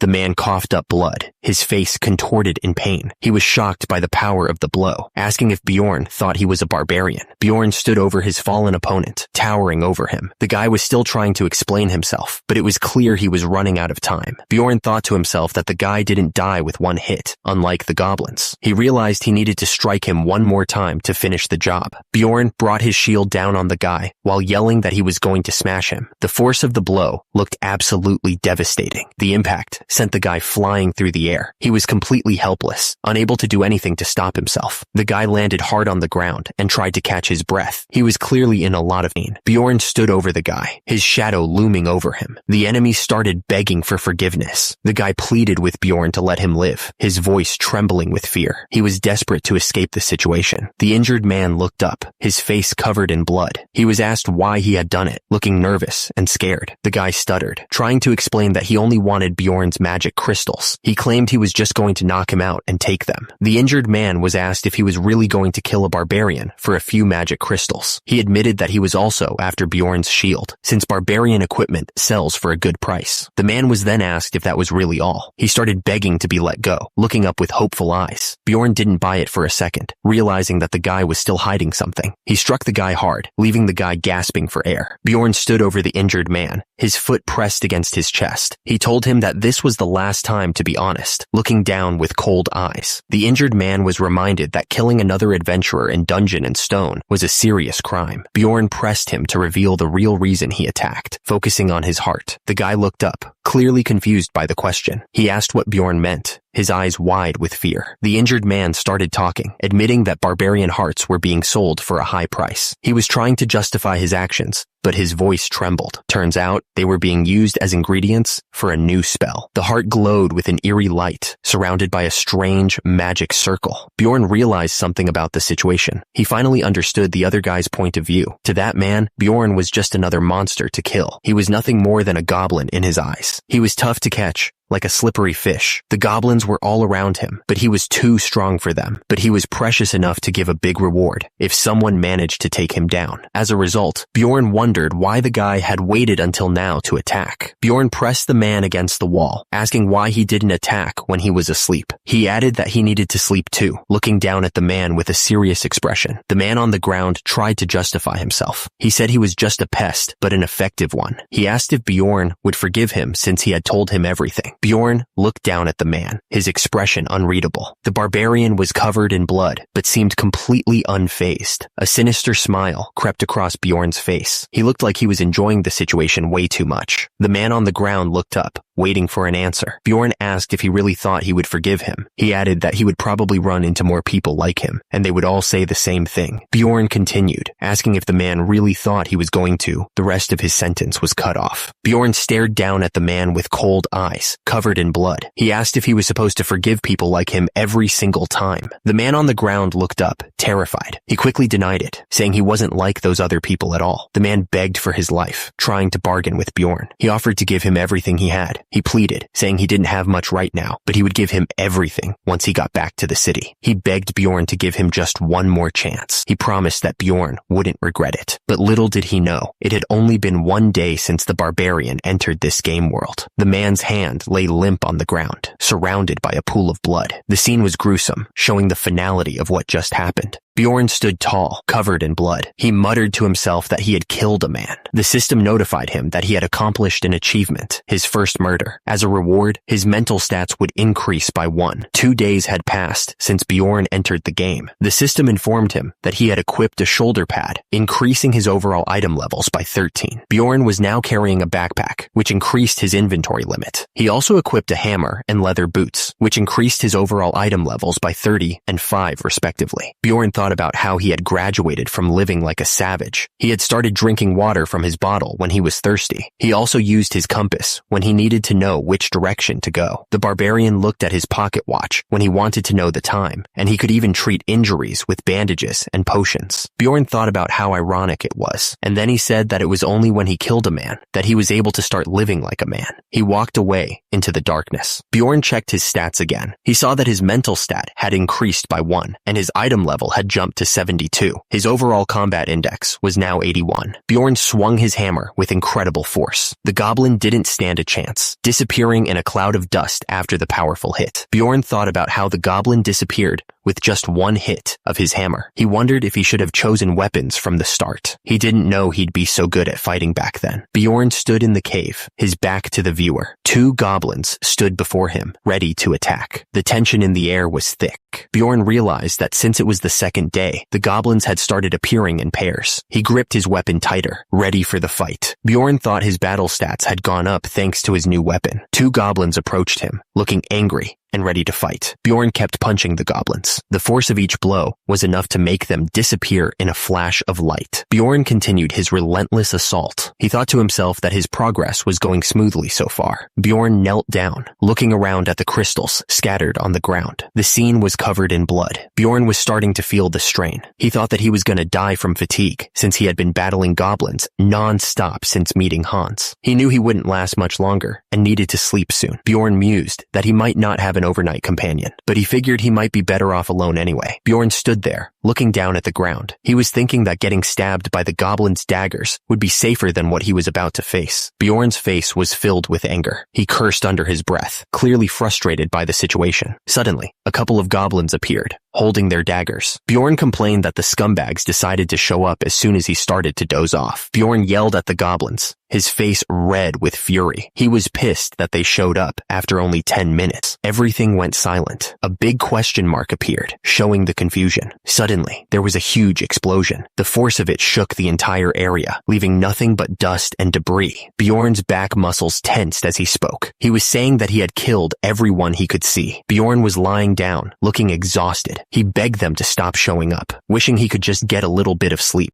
Turns out, the game system announced that Bjorn had been attacked by a goblin while he was sleeping. The little scumbag was right there, ready to stab him. Bjorn's eyes snapped open, filled with rage. He couldn't believe he hadn't sensed the goblin at all, and he was about to explode with fury. Suddenly, there was another explosion, and the attacker screamed like crazy. The force of the blast sent debris flying everywhere. The goblin looked absolutely terrified. He was running away as fast as he could, clearly regretting his decision to attack Bjorn. Bjorn's face was filled with rage. He was panting heavily, but he was ready for the next challenger. Bjorn stood over the goblin, looking down with cold eyes. He was ready to end this fight quickly. Bjorn told the goblin to get lost. He didn't even have the energy to chase after the little scumbag. Bjorn coughed, realizing how close he had come to dying. He thought that if he was any shorter, or if the goblin was able to jump higher, he would have been stabbed in the throat. He realized he almost didn't sense the goblin. Bjorn knew he needed to rest properly. First, he had to treat the wound. Bjorn winced in pain as he poured the potion on the wound. He wondered how it was that healing with the potion hurt more than being stabbed. It had been 14 hours since Bjorn left Hans. He figured it was about time people started looking for overnight companions, but he realized he couldn't trust anyone now that he knew how valuable barbarian hearts were. Bjorn thought that if it was a fellow barbarian, he could trust them. He seemed relieved at the thought. Bjorn thought that he needed to find another barbarian. He had to find someone he could trust. Bjorn was approached by two humans who asked if he was looking for an overnight companion. They were clearly trying to get him to join them. More humans approached, asking if he wanted to join them since he looked tired. They seemed to be trying to take advantage of him. The humans insisted that he would be the third one. They added that since he was a barbarian, they could trust him, unlike yesterday. Bjorn replied that he was looking for another barbarian. The young man realized that covered in blood and missing a shoe, he wouldn't have looked like a good choice for an overnight companion. The human heard Bjorn say that he was looking for another barbarian. He said that was going to be tough and asked suspiciously why Bjorn was looking for one. The human explained that there were probably less than 100 barbarians on the first floor. He added that they would have ascended within 2 to 3 months as soon as they had their coming-of-age ceremony. Bjorn thought to himself that it must be laughable for him to be struggling on the first floor with such a large build. He felt a little embarrassed. The human wished Bjorn well, saying, "May Lapdonia protect you on your journey." Bjorn thanked him politely. The young warrior then wondered if he had to give up on finding another barbarian. Bjorn thought to himself that it didn't matter if it was a barbarian or not. He realized he just needed to find an overnight companion, period. Bjorn thought to himself that he needed someone who wasn't human. His eyes narrowed as he considered his options. He continued walking, thinking it had to be another species. The young warrior figured that there were less humans than other species, but more than barbarians. He went on, thinking that it didn't matter as long as they were another species. Bjorn reasoned that since most other species had special traits, unlike humans, they wouldn't harm other adventurers being blinded by chump change like humans. Bjorn's eye twitched slightly, showing his determination. He was set on finding someone reliable. After making that decision, he roamed the cave for about an hour. Bjorn looked up and saw someone sitting on a ledge above. He was surprised to see her there.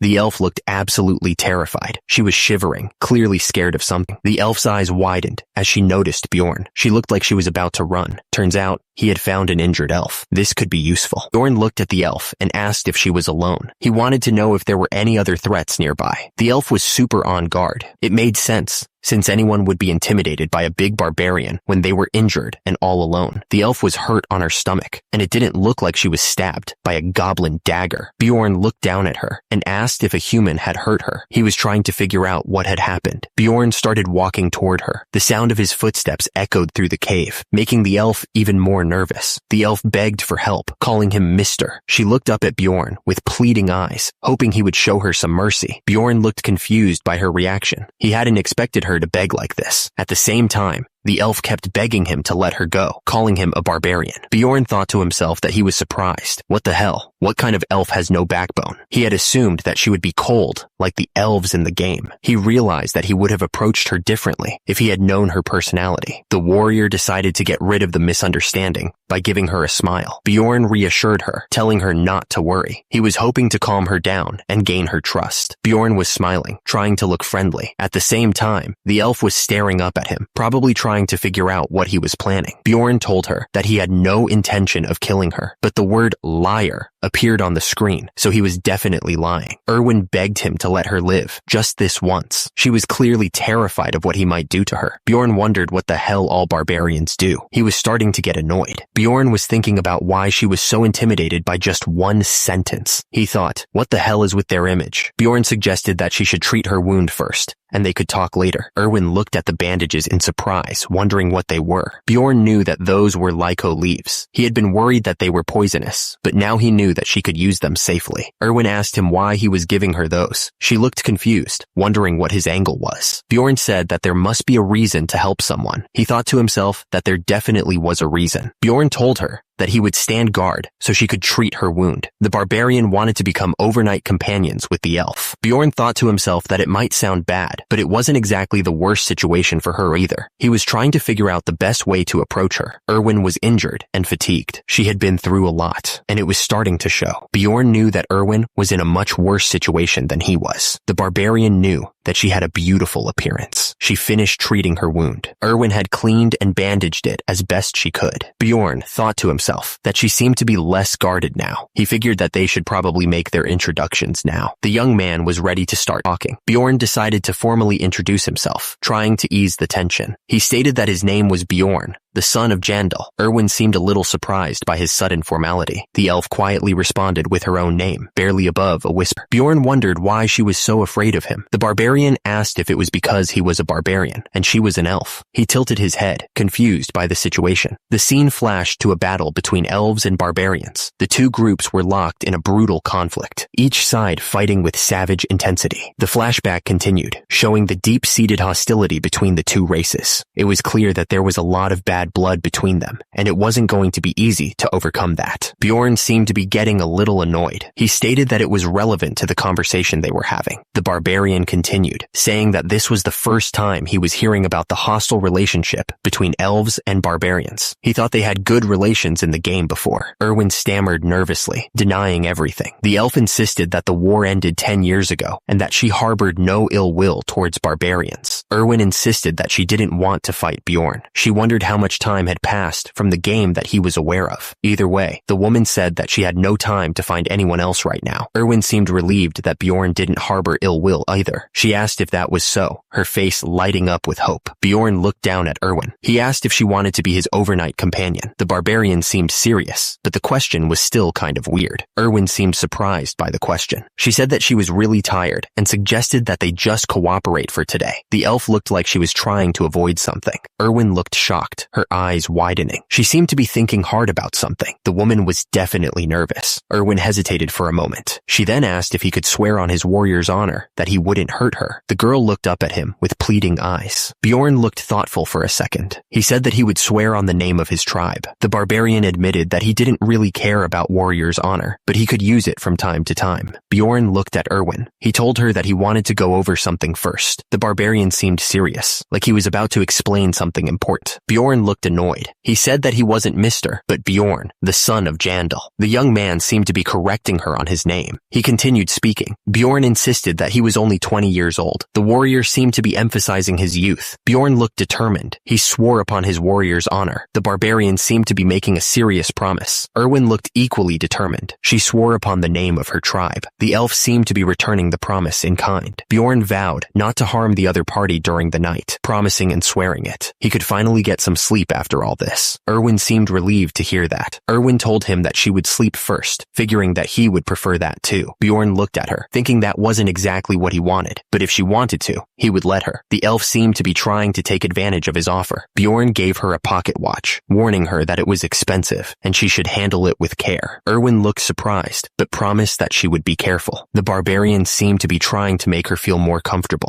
Bjorn thought to himself how difficult it was to get some sleep, but since he never knew, he would pretend to sleep for about 10 minutes. The warrior was still on guard, even after making the promise. But Erwin suddenly called out to him, interrupting his thoughts. The young woman seemed to need something urgently. Bjorn's eye snapped open, alert and ready for anything. Erwin suddenly woke up, asking what time it was and saying it had been hours. She immediately handed Bjorn back his watch, looking a little flustered. Bjorn wondered when he had fallen asleep, since he couldn't even pretend to snore. He thought that it must be the synergy of the blanket and backpack that made him so sleepy. Bjorn figured he should let her borrow those things too. He told Erwin that she could cover herself with the blanket. If she wanted, she could also use it as a pillow. Erwin seemed happy and told him that she would use them well, thanking him for the offer. She looked relieved to have something to keep her warm. Erwin fell asleep as soon as her head hit the ground. She looked peaceful and relaxed, finally getting some rest. Bjorn figured that Erwin must have been tired as well, since her day was probably as tiring as his. He was starting to feel bad for the elf. Bjorn sat down, thinking it felt like it had been 5 days, but it had only been 3. He figured that since he had all these useless thoughts in his head, he was probably feeling better. At least he wasn't bored. Bjorn wondered what had happened to him in real life, asking himself if he had been reported as missing. He figured it probably hadn't been reported yet, since who would even come visit him anyway? He looked sad as he thought about his old life. Bjorn told himself to stop thinking about it. He was starting to get depressed. Bjorn figured that even if he were to go back, there was nothing there for him. He knew that if he kept thinking about it that way, his willpower was going to break. After a few more turns of standing guard, it was time to get going. He stood up, ready to move. At the top, the pocket watch showed the time ticking down. Meanwhile, Bjorn was still lying down, thinking that there were only 10 minutes left. Bjorn was silent as he stared off into space. He started to wonder about something. Bjorn was considering something as he watched the elf sleep. He wondered if he should ask her again. Bjorn thought that since she was an elf, she would be helpful in battle. He figured she could pull her weight. Bjorn thought that if they became allies, he would need to split the rewards with her, which would decrease his share. But the goblins had been appearing in swarms since 3 days ago, so he was conflicted. Bjorn was thinking about whether it made more sense to get some safe sleep or to go find more magic crystals. He was trying to decide what was more logical. At that moment, Bjorn was being watched by 2 people. They were walking through the cave towards him, but he didn't notice them yet. One of the men asked if that was the elf. The other man thought it was her, saying that the bow and arrow looked the same. The man asked the barbarian what his relationship was with the elf. He seemed very curious. Bjorn told him that they were overnight companions, as he could probably tell. The man found it fascinating that a barbarian and an elf could be companions. He then asked how much time was left. Bjorn looked down at the men with pure anger. He told them that he had no obligation to respond to them. At the bottom, one of the men looked nervous, while the other smirked. The man smirked, a bead of sweat dripping down his face. He simply replied that he understood. The 2 men turned around and ran away. They were clearly trying to get out of there as fast as possible. Bjorn stared after them, a worried expression on his face. He had a bad feeling about this, thinking that they were definitely looking for Erwin. Bjorn looked down at Erwin. He seemed concerned about what was going to happen next. Erwin was still sleeping soundly. She mumbled that she wanted just 5 more minutes. Bjorn looked absolutely furious. He said that she was about to get screwed, but she still wanted to sleep. Bjorn tried to wake Erwin up. He told her to get up immediately, his voice firm. Erwin just mumbled in response. She was clearly still half asleep. Bjorn realized that she was pretending to be asleep. He noticed that the blanket, which had been loose before, was now covering her face completely. Erwin suddenly screamed. The young woman was clearly startled by something. Bjorn asked her why she was pretending to be asleep. She stammered, saying that if she got up. Erwin looked up at Bjorn with tears in her eyes. She thought he was going to desert her. The elf was clearly afraid of being left alone. Bjorn realized that was what she was worried about. He thought to himself that they weren't official allies, just temporary overnight companions. The warrior considered it a relationship maintained by standing guard while the other person slept for one night. Bjorn thought that as soon as she opened her eyes, their oath would end. He wondered what had happened with those 2 guys. The young man was curious about what they knew. Erwin immediately denied that anything had happened. She looked surprised by the question. The elf seemed flustered. Bjorn asked how they knew her. He figured they were probably from the same clan as the human who had tried to hurt her. The barbarian was suspicious. Erwin noticed that the symbol on the garments of the men they encountered were the same. She realized that they were called the Crystal Union. The elf seemed concerned by this information. Bjorn realized that it wasn't just a couple of guys, but an entire group after her. He thought the situation was getting much worse. The barbarian considered parting ways with the elf and getting going, but then he looked at her. He was anxious because the elf was only 20 years old. The warrior felt a pang of guilt. Bjorn sighed. He decided that they should talk while they were moving. The young man seemed to have made a decision. Erwin asked if he was going to help her. She added that she would hear his story first before she decided. The elf looked hopeful.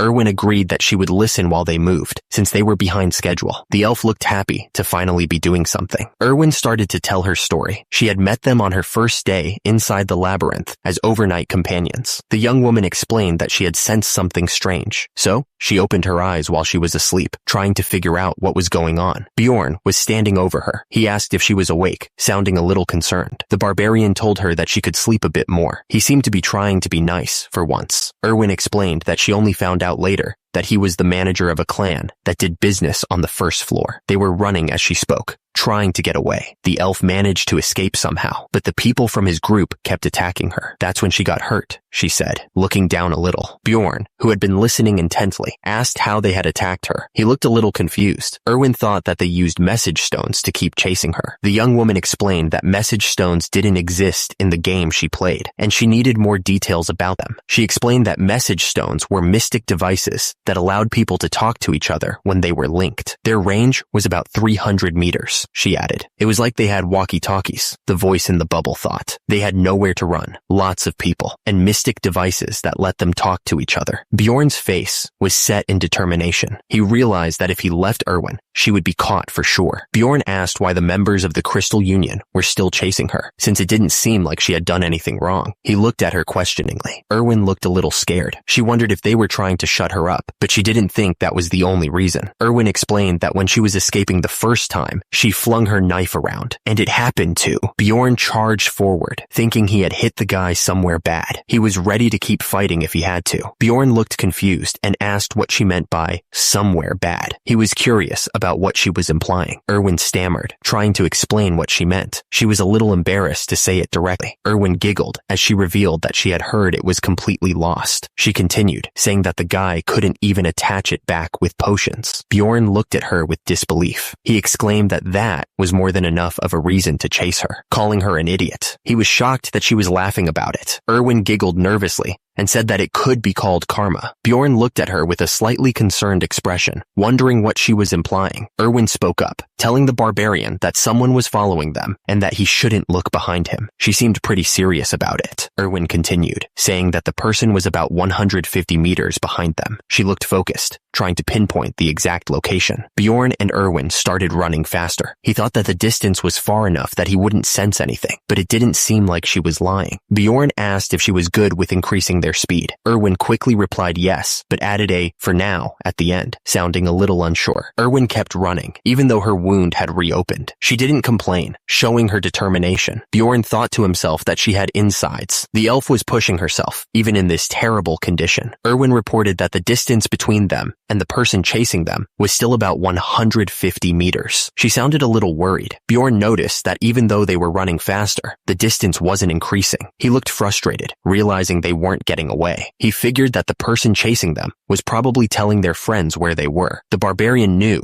that was going to be a big problem. The decision was made. They had to get rid of the people chasing them. Bjorn figured that if he were the target, he would have already made the same decision. He looked serious, gripping his hammer tightly. Bjorn knew that if they killed the scumbag, there was no going back. He had to think about the risks. Erwin wanted to know what the benefits were. She stammered, asking Bjorn for more information so she could make a good decision. Bjorn turned to Erwin, asking her what she was good at. He needed to know her strengths. Erwin told Bjorn that she was good at laundry and cleaning, but not at cooking. Bjorn looked at her, confused, and asked her what she was talking about. Erwin realized that Bjorn was asking about her skills in battle. She laughed nervously, correcting herself that she meant during battle. The elf proudly declared that she was good at archery. She seemed happy to finally have something useful to contribute. Erwin then added that she could also use spirit magic, specifically the flame element. She showed off her power, conjuring a small flame. Bjorn thought to himself that she was the perfect example of an elf archer. He also realized that the flame element was the rare rarest one. He looked impressed. The question hung in the air. Had she ever taken a life before? Erwin looked up, her expression unreadable. A shadow fell over her face as she thought about the question.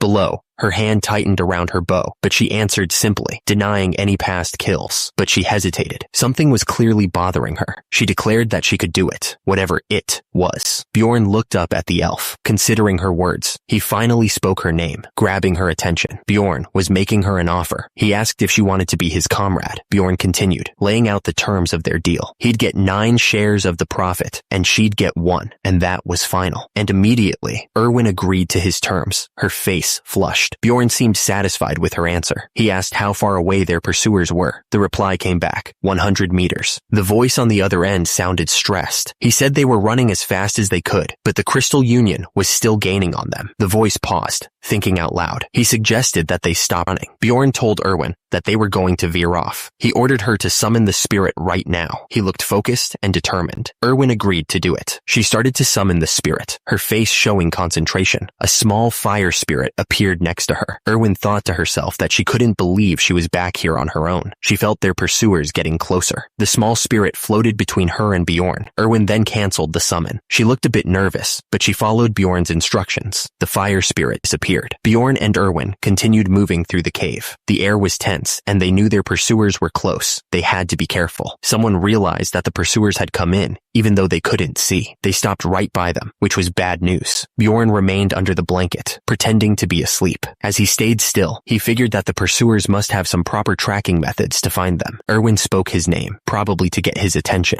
She looked at him with a worried expression. Erwin's face was shown in a close-up. The elf looked determined, like she was about to do something. Erwin drew her bow, ready to fire. She whispered that she was going to shoot. Erwin aimed her bow with deadly focus. She was ready to fire at a moment's notice. Her eyes narrowed in concentration, and immediately, the arrow flew, striking one of the pursuers right in the head. Blood splattered as the arrow found its mark. Blood dripped down from above, splattering onto Bjorn and Erwin. The two of them stood there, looking up at the body above. Erwin looked up, her face a mixture of shock and relief. She hadn't expected to actually hit the guy, but she did what she had to do. Bjorn told her that she did well. He added that if she had hesitated, they would have both been in danger. A man knelt over a body, his expression grim. He looked closely at the person lying on the ground, who was clearly dead. The kneeling man held up a small device, trying to make contact. He called out the name Serdin, hoping for a response. The man shouted into the device, desperate to get through. He reported that Serdin was out of contact and had been chasing the elf and the barbarian. He was clearly worried. An intense voice ordered everyone to gather at the Goblin District. The urgency in the voice was impossible to ignore. Bjorn sat down, looking a bit disappointed. He said that if it was Serdin, he was hoping there would be some decent loot, but there wasn't much to see.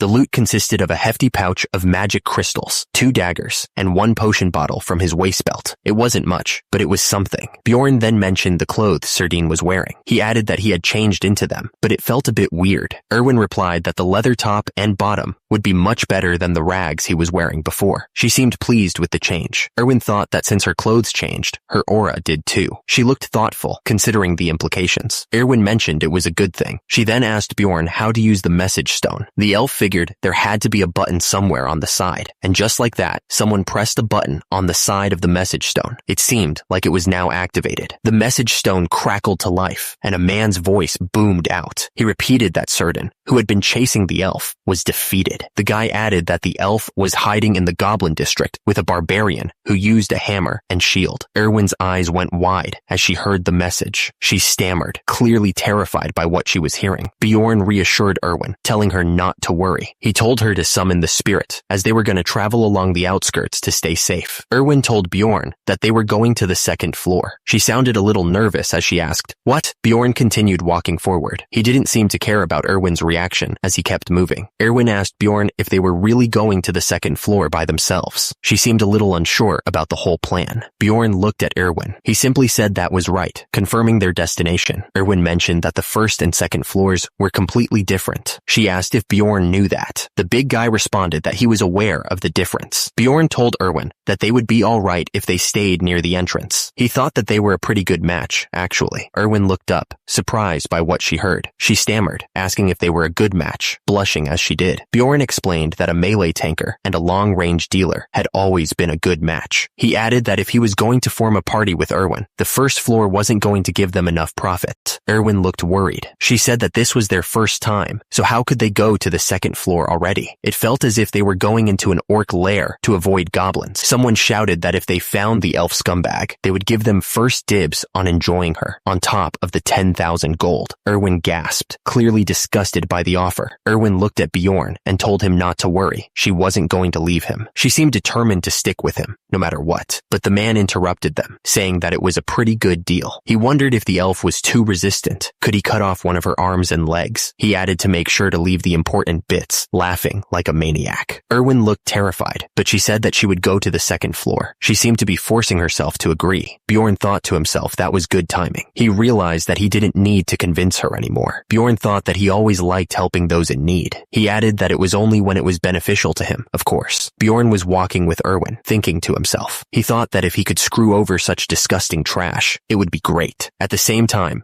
Erwin looked down, unsure about what to do. Bjorn continued thinking to himself that he would have the self-satisfaction of doing good. Bjorn was holding his bag tightly, still thinking. He thought that it would be the best of both worlds, and there was no reason not to help. Erwin looked at Bjorn and asked him if he even knew how to get to the second floor. She added that she didn't know the exact path, but if they kept heading north, they would get there eventually. Bjorn explained that the dungeon was designed in such a way that if you kept following the darkness, you would reach a portal. He said that the darkness represented a path that led you to the upper floors. Erwin called out to the barbarian, telling him to wait. She seemed to have noticed something he hadn't, and immediately, the elf pointed out that there was a goblin trap right in front of them. It was hard to see in the dim light, but there it was. Bjorn thought to himself that the traps were appearing pretty late. He had only walked a few steps before stepping on one. He wondered if it was because goblins didn't appear frequently in the light. He was trying to figure out the pattern. Bjorn exclaimed that he was really unlucky. He told Erwin that he would handle it, and she could take a break. The big guy seemed annoyed. Erwin told the big guy that he better not use the spirit. She added that she needed to save her strength for later. The elf replied, of course, with a smile and a slight blush. She seemed a little too eager to agree. Bjorn thought to himself that it didn't look like she meant of course at all. He wondered how he knew she was planning something, and suddenly, two ghouls appeared, growling menacingly. Erwin gasped, clearly caught off guard by their sudden arrival. The elf didn't hesitate. She immediately fired an arrow, aiming for one of the ghouls. The arrow flew straight and true. Erwin fired another arrow with incredible speed. She was determined to take down the ghouls as quickly as possible, and immediately, a savage kick sent the ghoul flying. The force of the impact echoed through the dark tunnel. The ghoul's face contorted in pain and shock. It was clear the kick hit hard, but another enemy was already on the move. A goblin, sword in hand, growled as it charged forward. At the same time, Erwin aimed her bow again, ready to fire another shot. The elf was focused on the new threat. Meanwhile, the goblin was closing in, its eyes fixed on the elf. The elf stood tall, bow in hand, after the fight. Blood splattered all around her, a testament to her deadly accuracy. Erwin looked at Bjorn with a bright smile. She asked him how she did. Bjorn told her that she did well. He added that she really must be an elf with that kind of archery. The barbarian thought she was more skilled than he initially believed, and her movements were also agile. Bjorn held out his hand, showing the magic crystals they had obtained. The crystals glowed softly in the dim light of the dungeon. Erwin held the crystals, her eyes sparkling. She asked if she got one, and he got 9, right? Erwin smiled brightly, talking about something her younger sibling had been asking her for. She seemed really happy at the thought of getting it for them. Bjorn looked confused as he heard her words. He thought to himself if she was trying to insult him or something. He looked at her suspiciously. The system announced that the bounty on the elf had been raised to 20,000 gold. Erwin looked absolutely shocked by the news. She was clearly worried about the implications. Bjorn reassured her not to worry. He said that no one would search for them in the dark. He added that those guys didn't seem to have the best teamwork either. He seemed confident that they could handle anything. Someone announced that they were relocating to hunt the razor-mane wolves. The message continued, asking if anyone wanted to take a break with them, but it seemed like a lot of people weren't even interested. Bjorn thought things were going too well and that something bad was about to happen because of his bad luck. He was interrupted by something. Erwin yelled for Bjorn, warning him that there were ghouls nearby. She looked terrified. Bjorn looked shocked and asked why there were ghouls here. He knew that on the first floor, different monsters appeared based on the direction you went, and ghouls were supposed to be in the south. The barbarian wondered if they had roamed too far and gotten to the border. He seemed concerned. Erwin looked at Bjorn with a worried expression and asked if she had to fight them by herself. She seemed really scared. Bjorn explained that the experience system in this game was really weird. He added that you only get rewarded the first time you beat a monster of the same kind. Bjorn continued, saying that they needed to beat as many different kinds of monsters as they could to level up. He thought this was actually a good thing. Bjorn told Erwin that he would take the lead. He wanted her to take care of the ones in the back. Bjorn thought that if this was like the game, the ghouls wouldn't attack until they got close enough. He prepared himself for the fight. The ghoul was drooling and looked like it was ready to attack. It was staring right at them. Bjorn was facing a bunch of ghouls, but he was surprisingly calm. He thought to himself that things were going exactly as he expected. Bjorn swung his weapon with incredible force, hitting one of the ghouls. The ghoul went flying backwards, clearly caught off guard. Bjorn stared intently. His eyes narrowed. He was focused on the fight, ready for anything that came his way. He swung his weapon again, putting all his strength into the blow. Bjorn knew that ghouls were stronger and faster than goblins. Bjorn thought that even though the ghouls were stronger, they were still rank 9 monsters. He knew their patterns were simple, making them easier to deal with. Bjorn stared intensely at the ghoul, his expression serious. He wasn't intimidated at all, ready to take on whatever came next. At the same time, Erwin was aiming her bow with a confident smile. She thought that with a trusty comrade, this was going to be easy. A message popped up, showing that they had defeated a ghoul and gained 1 experience point. They kept walking north. Turns out, it took them 3 days to get where they were going. Erwin suddenly stopped. She asked Bjorn what was going on. Erwin pointed at the blood on the ground. She didn't think it was from the goblins, and wondered whose blood it could be. She added that she thought the blood led in the direction they wanted to go. The camera zoomed in on the blood. Bjorn considered what it could be. He started to look worried.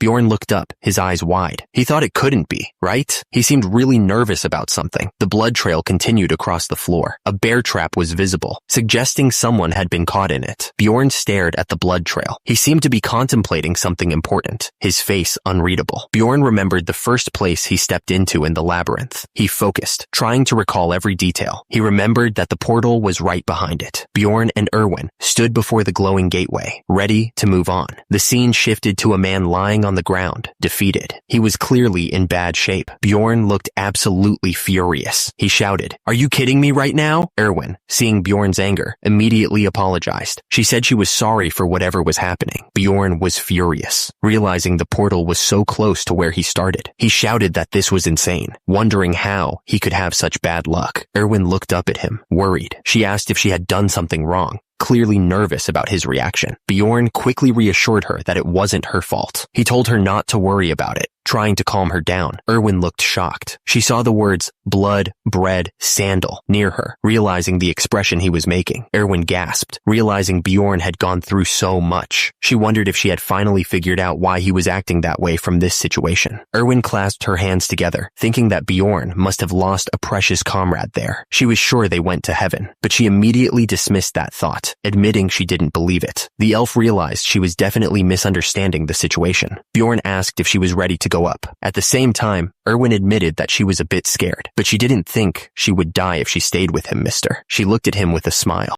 Erwin was ready to go. Meanwhile, Bjorn thought that she had a strange habit of lengthening her sentences. He was clearly annoyed by that. He wondered what he should say. Bjorn told her to go. Erwin agreed. The young man also told her not to plan on dying that easily either. He wasn't going to let that happen. Turns out, they had arrived on the 2nd floor, the Goblin Forest. It was time to see what was waiting for them there. As they stepped through the portal, Bjorn and Erwin were suddenly falling through the air. The world spun around them, and they had no idea where they were going to land. It was nothing like they expected. Erwin looked down at Bjorn with concern, shouting to ask if he was okay. She was worried that something had gone wrong with the teleportation. The elf could only hope he wasn't hurt too badly. Bjorn was lying on the ground, clearly in pain. He said he had been wondering what it would feel like to go through the portal. The young man admitted that it felt like trash. Bjorn explained that it felt like he was chewed up by a frog in a well and then spat out. He was surprised, since he had never teleported through a portal like he was falling before. The warrior wondered why the other girls girls didn't tell him about this. Erwin was smiling. She thought that she had landed perfectly fine, though. The fairy admitted that she was envious of that agility that barbarians didn't have. Bjorn wanted to check out the area first. He asked if this was the northern area of the goblin forest on the second floor. The warrior looked around, trying to figure out where they had landed. Erwin mentioned that there was a portal behind them that would take them back to the first floor at any time. She added that she didn't sense any living being within 50 meters. The fairy was using her skills to survey the area. Turns out, it wasn't going to get any brighter, even if time passed, since they were inside the labyrinth. The darkness was a constant reminder of the danger they were in. Erwin asked if this was really the second floor. She admitted that she had never heard about the second floor being a forest. The young woman was clearly confused by the environment. There were 4 portals on the first floor, and each one led to a different region. This one led to the North Goblin Forest. The place looked dangerous. To the east was the beast's lair. The wolves howled at the moon, ready to tear anyone apart. To the west was the land of the dead. The zombies reached out, craving flesh. To the south were the dark Rocky Mountains. Erwin suddenly remembered something. She explained that wherever they went, it would all lead to the third floor. Bjorn asked what they should do now. He wondered if she knew the way back to the city from the labyrinth. The warrior was hoping she had some kind of plan. Erwin mentioned that they would automatically go back once the labyrinth closed. The fairy looked concerned, like she wasn't sure about that. She was probably worried about being trapped. Mr. explained that the first floor closes after 168 hours, and the second floor after 240. He looked at the portal, getting ready for the next adventure. Once the time runs out, the labyrinth will spit them back into the city. The Crystal Union wouldn't come up here anyway, since they can't even work well together. Sounds like they're not much of a threat. Bjorn decided they would stay on the second floor till the 168 hours were up, and then go back down to the first floor. He seemed to have a plan already. He said they couldn't just stay by the portal all day, so they would explore the place a bit. He was probably itching for some action. Bjorn told Erwin to take the lead. The fairy seemed a little nervous, but she agreed to it anyway. She probably knew more about this place than he did.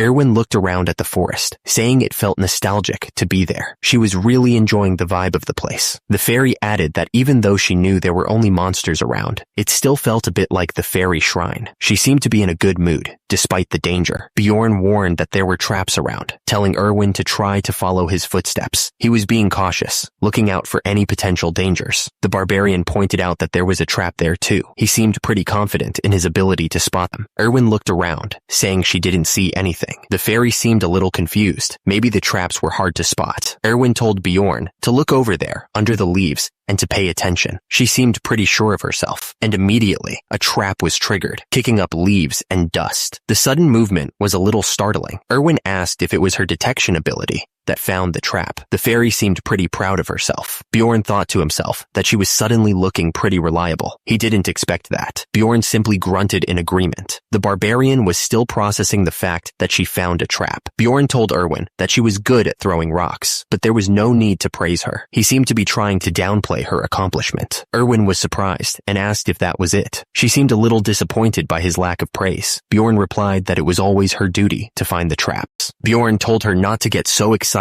over something as small as that. He said that she was already a proper explorer. Erwin looked at him with wide eyes, a little surprised by his words. The young woman seemed to be taking his words to heart. Bjorn simply said, "All right." He seemed to be trying to end the conversation there. Bjorn thought that Erwin was easy to control, now that she was a proper explorer. The young man was definitely thinking about how to use her, but something seemed to him. He noticed that there were traps, but he didn't sense any goblins in the area. Bjorn realized that unlike the first floor, having traps didn't mean there would also be goblins. The traps on the second floor were more like a terrain feature than anything else. Bjorn told Erwin to stop with the small talk and focus. He ordered her to go ahead of him. The fairy archer agreed, saying, "Okay." Turns out this place was called the Goblin Forest in the game. Besides the traps, another trait of the Goblin Forest was that the goblins went around in groups of about a dozen. Bjorn knew that sometimes there were mutant goblins who were warriors or archers. He also knew that the farther they went towards the exterior of the forest, the more mutants and high-ranking monsters there would be. The young man was worried about the dangers ahead, but that shouldn't matter, since Bjorn planned on staying close to the portal. He figured that was the safest option for now. The barbarian had a plan. Bjorn thought to himself that they would get rid of all the traps in the surrounding area and begin widening their area of search. He was already thinking about the best way to do it. Bjorn said that if they got into a dangerous situation, they'd run immediately to the first floor. He wanted Erwin to be clear on the escape plan. The warrior was very serious. They widened out their area by removing traps using rocks. Erwin seemed to be doing most of the work. The fairy archer was focused on the task. Bjorn knew it would be a problem if they accidentally stepped on one of the traps while running away. He was thinking ahead to all the possible dangers. Erwin asked if she did well. The fairy archer was excited to get some praise. She told Bjorn that he was good and a proper explorer. Erwin suddenly stopped what she was doing. She looked around carefully, sensing something was off. Erwin looked up with a worried expression. She told Mister that it was a group of goblins. Bjorn asked how many goblins there were. The young woman said she wasn't sure, but there were definitely more than 10. She thought they were about 50 meters away. Erwin noticed that the goblins hadn't seen them yet. She looked a bit relieved, but still worried about what might happen next. She asked what they should do. Bjorn replied immediately that they would fight the goblins. Bjorn asked how close they could get without being seen. He was trying to figure out the best way to approach the goblins without alerting them. Erwin said that she could get about 30 meters away from them on her own. The barbarian warrior understood and said they would do it according to plan. He seemed confident in their strategy. Bjorn thought it was amazing how she didn't make any noise walking through the grass. He figured that was just how fairies were. Erwin spotted a group of goblins walking down a path. She narrowed her eyes, trying to count them and figure out their strength. Bjorn watched as Erwin walked away. He looked serious, knowing that they were about to fight a bunch of goblins. Erwin aimed her bow at the goblins. She was ready to shoot, her hands steady despite the danger. She let the arrow fly. The arrow shot through the air towards the goblins, hoping to catch them by surprise. Bjorn stepped forward, ready to fight. He was eager to smash some goblins. Erwin kept her bow aimed at the goblins in the distance. She wondered if her arrow had hit one of them. She couldn't hear anything because they were too far away. Bjorn shouted at Erwin to get behind him quickly. The young woman responded that she understood. She knew that meant things were about to get serious. Bjorn charged into the group of goblins, swinging his weapon with all his might. The goblins looked scared as the huge man approached, ready to smash them. Bjorn thought to himself that the second floor was definitely different from the first. He looked determined, knowing that they had to be careful. He realized there were 3 times the amount of goblins they would usually find on the first floor. It was rather intimidating, even if they were just goblins. Plus, there was a goblin warrior. It should be scary. Surprisingly enough, Bjorn didn't feel scared at all. He was calm, even though there were a bunch of goblins right in front of him. He was ready to fight. Rather, Bjorn explained that the warrior's heart he possessed was twitching. He looked down at his chest, feeling the power building up inside him. He could barely contain himself. Bjorn's heart started to glow red, pulsing with energy. It felt like it was about to explode out of his chest. He was getting excited to fight. Bjorn screamed as he charged forward, ready to smash the goblins. He swung his weapon with all his might. He wanted to crush them.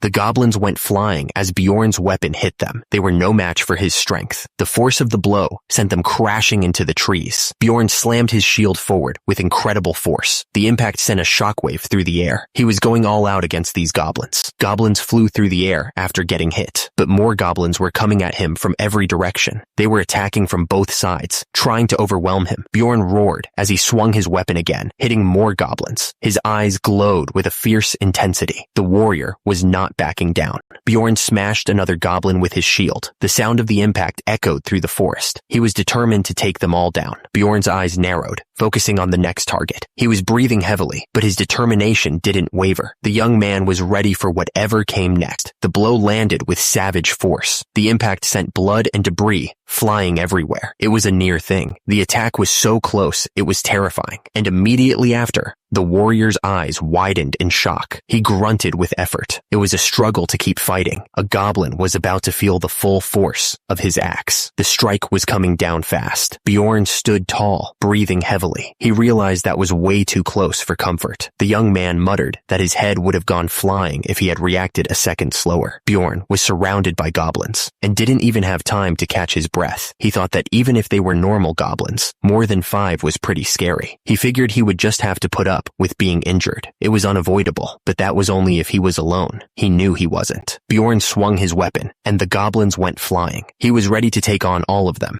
Erwin looked relieved. She had been worried about the fight. Bjorn noticed that Erwin had gotten back into position. He thought he would finish things off. He was ready to take on whatever came next. Bjorn looked absolutely furious. He called those goblins a bunch of bastards. He was tired of dealing with them. Bjorn challenged them. shouting for them to come at him. The warrior was ready to take on the whole group. He wasn't scared at all. The system announced that Bjorn had defeated the goblin warrior, giving him EXP +1. He also earned 11 magic crystals after taking down the first group of goblins. Bjorn thought that considering it took him an entire day to earn 44 on the first floor, this was a satisfying reward. He wished he could take the warrior's weapon or armor, but they disappeared with the goblin. Erwin handed Bjorn some magic crystals, saying that even if it's the same 9th rank, a swordsman's magic crystal has more worth, so she'll give him more. She asked if 2 was okay, and Bjorn thanked her. Bjorn said that they should keep moving. Erwin replied okay, and said she was looking forward to seeing how much she could get by the end of the 4 days. Once they started going farther out than a 3-kilometer radius, they encountered more goblins, ready for another fight. Turns out, we began running into goblin groups every 5 minutes. This time, there was an archer in the mix, which was a new challenge. Suddenly, Erwin warned that the archer was disappearing. Bjorn could sense the danger, knowing something tricky was about to happen. Erwin shouted that it was stealth magic, urging Bjorn to concentrate. Bjorn nodded, knowing they had to be extra careful. The fight became much harder because of the goblin archers. They were fast and hard to spot. Even with the added challenge, Bjorn was sure they wouldn't lose. He was tearing through the goblins with his bare hands. Bjorn was tearing through the goblin ranks, smashing them left and right. But below, a goblin archer aimed an arrow directly at him, his gaze steady. Bjorn knew he had to focus. He thought that with this body, he only needed to concentrate, and he could do anything. Bjorn's eyes narrowed, his vision sharpening. He had to stay focused if he wanted to survive this. Bjorn knew that in order to dodge the arrows flying toward him, he had to be ready. The goblin archer was locked on, ready to fire. Bjorn gripped his weapon tightly, ready to strike at any moment. He wouldn't let a single arrow hit him. The goblin archer's eyes went wide, realizing he was about to be crushed. He was absolutely terrified. Bjorn didn't hold back, bringing his massive weapon down on the goblin. The impact shattered the goblin's bones. The system chimed in, announcing, "You have defeated the goblin archer. Archer XP +1. Bjorn had taken down the archer. A voice suggested, "Let's take a break." They needed to rest after all that fighting. Erwin finally sat down, wiping sweat from her brow. She complained, "Finally, how many hours have we been going around?" She added, "About 15 hours. Bjorn offered that Erwin could sleep first if she wanted. Erwin looked surprised and asked about the sleeping bag and blanket, wondering if he was going to get them out. Bjorn's massive weapon and shield leaned against a tree, silent for the moment. The metal was stained with the dark blood of the goblins they had fought. Bjorn sat nearby, watching Erwin as she slept. He thought to himself that she must have been really exhausted. He had never heard her sleep so soundly before. Erwin was completely out, wrapped in a blanket. Bjorn figured that maybe she felt safer now, being with him. They had been going around hunting for 15 hours straight. It was a brutal grind. Bjorn thought that they had earned more rewards than they could have ever imagined if they were on the first floor. But he knew they'd started to come across other explorers since they were going farther out. These explorers were all in groups of 3 or more, and sometimes they even had other world species with them. It was getting more dangerous. Bjorn was watching Erwin, as he was thinking that of course they just passed by each other every time. But it drained his energy to even see them, since explorers were way scarier than the goblins. Bjorn glanced over at Erwin, who was still asleep. He was thinking that especially now, he had a reason to be worried. Bjorn thought to himself that it was a problem that she was so pretty. He was worried that other explorers might try something. Bjorn was surprised when Erwin suddenly asked if she was that pretty. He just told her to go to sleep. Bjorn wondered if she hadn't been snoring just a second ago. Erwin just smiled and said, "Okay." Bjorn wasn't sure what to make of it. Bjorn thought to himself, what's with her? All the other fairies he knew weren't like this. It was the 4th day of fighting. Bjorn yelled that this side was first as he continued to smash through the goblins. The next day, Bjorn was resting against a tree. It was the 5th day since they started exploring the labyrinth. The 6th day passed, and then it became the 7th. They had been fighting in this crazy labyrinth for almost a week now. Bjorn announced that it was finally time to leave the labyrinth. He pointed out that there were only 2 hours and 47 minutes left before the first floor would close. Erwin said that she was so tired and was going to sleep as soon as they were back. She looked exhausted. Bjorn agreed with Erwin. He said they should turn back for now, adding that it would be better to get back earlier than late. Erwin warned Bjorn to be careful, saying that there were new traps. She figured that the goblin groups must have respawned. Erwin announced that there was a goblin group about 70 meters away at their 1 o'clock. She specified that there were 8 regular ones, 2 archers, and 2 warriors. She then asked if they were going to fight them. Bjorn looked at Erwin, and confirmed that they would fight. The goblins were getting closer, growling as they approached. One of the goblins suddenly screamed in pain as something hit it hard. Bjorn was surrounded by the goblins, but he looked absolutely furious. Bjorn's eyes narrowed, focusing on the goblins below. He was ready to crush them. Bjorn, surrounded by the green monsters, figured Erwin could handle the archers, so he decided to take on the warriors himself. Bjorn swung his weapon with all his might, hitting one of the goblins hard. The force of the blow sent the goblin flying. Bjorn stood tall, shield in one hand and mace in the other. He thought that after all these fights, he was basically a master at this point. He was Bjorn, the 1,000-armed and 1,000-eyed Avalokiteshvara. Bjorn smashed another goblin into the ground. He figured that Erwin was probably getting used to all this fighting too. Bjorn was surrounded by goblins, smashing them left and right. He thought that Erwin knew exactly who to shoot when necessary, since she said there were 2 archers. Bjorn noticed he didn't see any arrows coming his way. The time it took to smash all the goblins was getting shorter too, which was definitely a plus. Bjorn looked in Erwin's direction and complimented her. He told her that she was doing a good job. Bjorn continued to bash the goblins with his mace. He asked Erwin to let him know once she'd killed all the archers, because he didn't want to keep worrying about them while he fought. Bjorn apologized quickly. Bjorn admitted he wasn't sure if the last archer was hit or not. Erwin asked if that was why he was talking to her. Erwin thought to herself that uncertain information could be more dangerous than anything else. She smiled slightly, knowing she was right. Bjorn thought about Erwin, feeling proud of her. He thought she'd grown a lot in the last few days. Suddenly, Erwin pointed, exclaiming that there was something cool over there. Bjorn looked down to see what she was pointing at. It was an essence, a goblin archer's essence to be exact. The drop rate was near 0, so this was a very rare find. Bjorn looked annoyed, thinking that this was too lucky, and he didn't have a good feeling about it. He was thinking, what the hell, here of all places. The system explained that the essence was part of the skill system of Dungeon and Stone. It gave a passive and active skill, each with varying stats depending on the type. You could only take 1 per level, but it was basically a cheat key, so it was considered more valuable than treasure to an explorer. Bjorn thought to himself that there was a limit to how many you could absorb. The ability of the essence varied widely depending on the goblin, so the character's fate depended on which essences were taken. Erwin was surprised, saying that the drop rate was near 0, and she never would have expected to see it here. She added that it was an essence. Bjorn looked suspicious, thinking that this was too lucky, and he didn't have a good feeling about it. Erwin asked if you became a goblin if you ate it. Bjorn said that there's no way he'd be this lucky, and that you just earned a part of the goblin's abilities. Bjorn explained that the guy that chased them on the first floor had taken a razor mane wolf's essence and tracked them down by scent. He crouched down, his face grim. Erwin asked Bjorn if he wanted the essence. She looked at him expectantly, but Bjorn didn't seem too interested. But Erwin quickly added that she would take it if Bjorn didn't want it. She seemed pretty eager to get her hands on it. Erwin smiled, saying that she felt like she was getting more thick-skinned. Bjorn thought to himself that she was definitely changing, but he didn't really care. Bjorn turned away, thinking that he already knew what essence he wanted. He was focused on his own goals for now. Bjorn figured he'd have to spend a ton of money later on if he just took essences without thinking about the future. He thought a goblin archer's essence wasn't that tempting for a barbarian like him. Bjorn then said it was all right, Erwin. Bjorn said that if Erwin just promised him one thing, she could have the essence. He added that he was actually gonna tell her once they were on the first floor. Bjorn's voice trailed off with a, "Hey!" Suddenly, a dead knight lay sprawled on the ground, his armor glinting dully. Erwin stood nearby, holding a glowing blue essence in her hands. The whole scene felt wrong. A voice boomed out, warning them not to move. A man shouted, demanding to know what the hell the barbarian and fairy were doing. He looked absolutely furious, pointing a finger directly at them.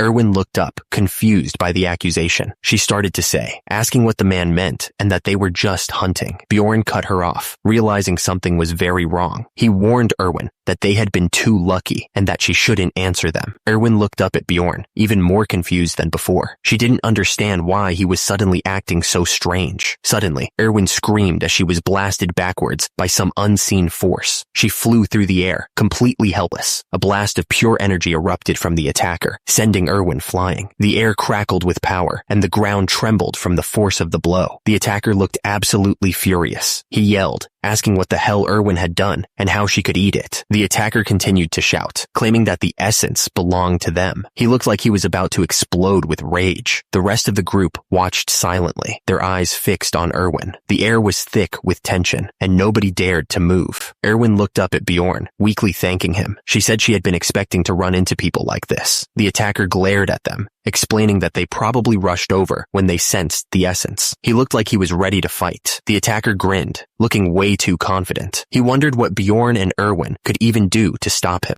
The attacker gestured to Erwin. He explained that Erwin already ate the essence and dared them to try and fight for it. Bjorn knew they were outnumbered. He figured that they needed to be even bolder because of it. Bjorn looked at Erwin, warning her that the enemy would underestimate them if they let their guard down for even a second. Bjorn was ready to fight. He told them to come at him or get lost if they were too scared. Dash took off running. He knew that he needed to move fast. Erwin ran as fast as she could. She shouted for Dash not to slow down until the portal was in sight. Dash asked Erwin if she really thought the 4 guys before would come after them. He wondered if they would be all right once they got to the first floor. One of the men looked absolutely furious. He yelled that they would pay for this. Erwin was confused and asked what he meant. The man explained that they were most likely headed in the same direction as them anyway. He said that they were in a party of 4 adventurers, which was a good number to go deeper on the second floor, but they were hanging around the entrance to the first. He figured that they were planning to leave the labyrinth when the first floor closes. Dash figured that the 4 guys were probably just chilling around the portal like they were. Erwin thought that made sense. She said that he was amazing. Suddenly, Erwin flinched. Her eyes went wide with worry. Erwin told Dash to hold on. She warned that there was a group of goblins about 150 feet away. She wanted to avoid them this time. Erwin told Dash that they couldn't avoid them. She said that the goblins were running towards them. Dash was shocked. He couldn't believe that goblins were able to spot them before they spotted the goblins. He thought that Erwin's ability to detect things from afar would have prevented this. Dash realized that it couldn't be just a coincidence. He yelled at Erwin to follow him in the other direction.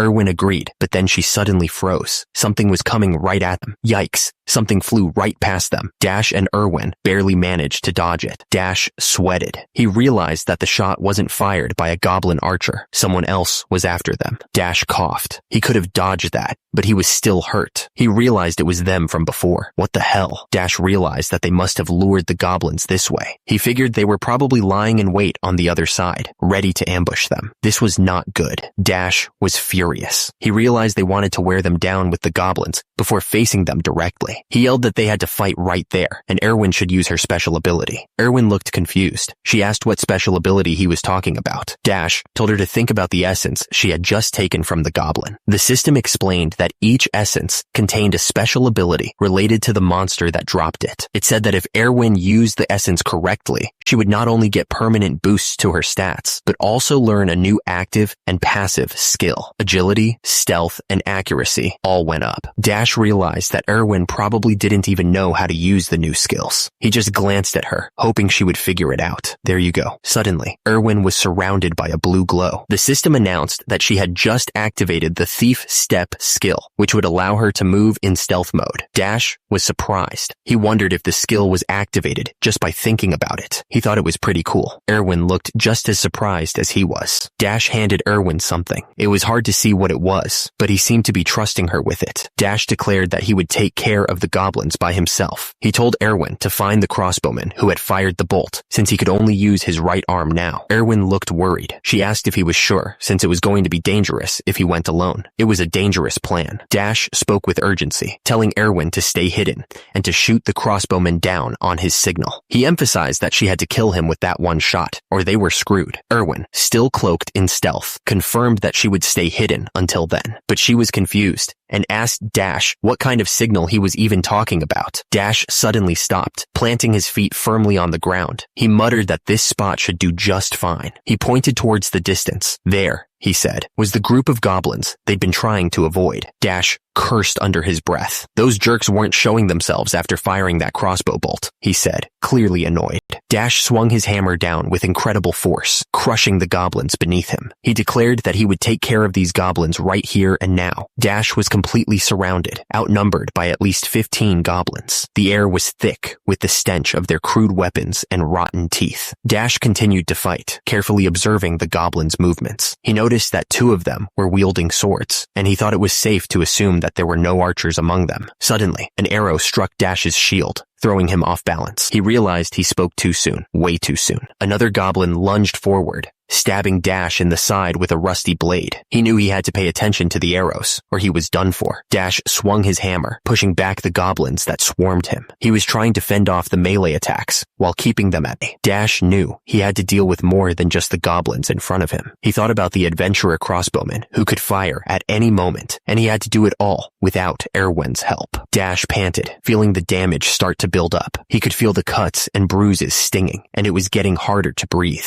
Thump! The sound of the hammer hitting the ground echoed through the forest. Each swing took more and more effort. Dash panted heavily. This wasn't good at all. He could feel his stamina fading fast, and he knew he couldn't keep this up for much longer. Dash's eyes widened as he realized two projectiles were headed straight for him at the same time. He knew he had to react fast, or this was gonna be bad. The arrow and crossbow bolt flew through the air, closing the distance in a heartbeat. The wind whistled as they cut through the air, each one carrying deadly force. Dash realized that one of the shots had to be from the goblin archer, and the other one was definitely from the crossbowman. He had to make a choice, and fast. Dash knew he couldn't possibly stop or avoid both of them at once. He gritted his teeth, preparing to swing his weapon with everything he had left. Dash decided to block the crossbow bolt. It was the faster of the two, and probably the deadliest. He braced himself for the impact. Dash cursed as the projectile slammed into his elbow. He couldn't believe it hit him there of all places. The impact sent waves of pain shooting through his arm. Dash saw the blood seeping from the wound. He realized it was poisoned. His arm felt like it was going numb. He knew he was in trouble. Dash realized he could only use his right arm now. He had to choose between the hammer and the shield. He knew he couldn't carry both. Dash decided to go with the shield. He yelled that he was choosing the shield. His body twitched with the effort. Dash glared ahead, his teeth gritted. He thought that those scumbags were the real enemies here, not these dumb goblins. He was ready to make them pay. Dash thought to himself that he could probably make short work of the goblins with the warhammer, but he wouldn't be able to stop the crossbow bolts with it. Dash swung the warhammer, smashing into the group of goblins. The sound of the impact echoed through the trees as the goblins went flying. Dash panted, sweat dripping down his face. He glared ahead, wondering just how many more of them there were. Dash braced himself and rushed forward, surrounded by the horde of goblins. He knew he had to keep moving. Dash let out an of relief. He figured there was no point in chasing after the ones that ran away. He was just glad he managed to hang on.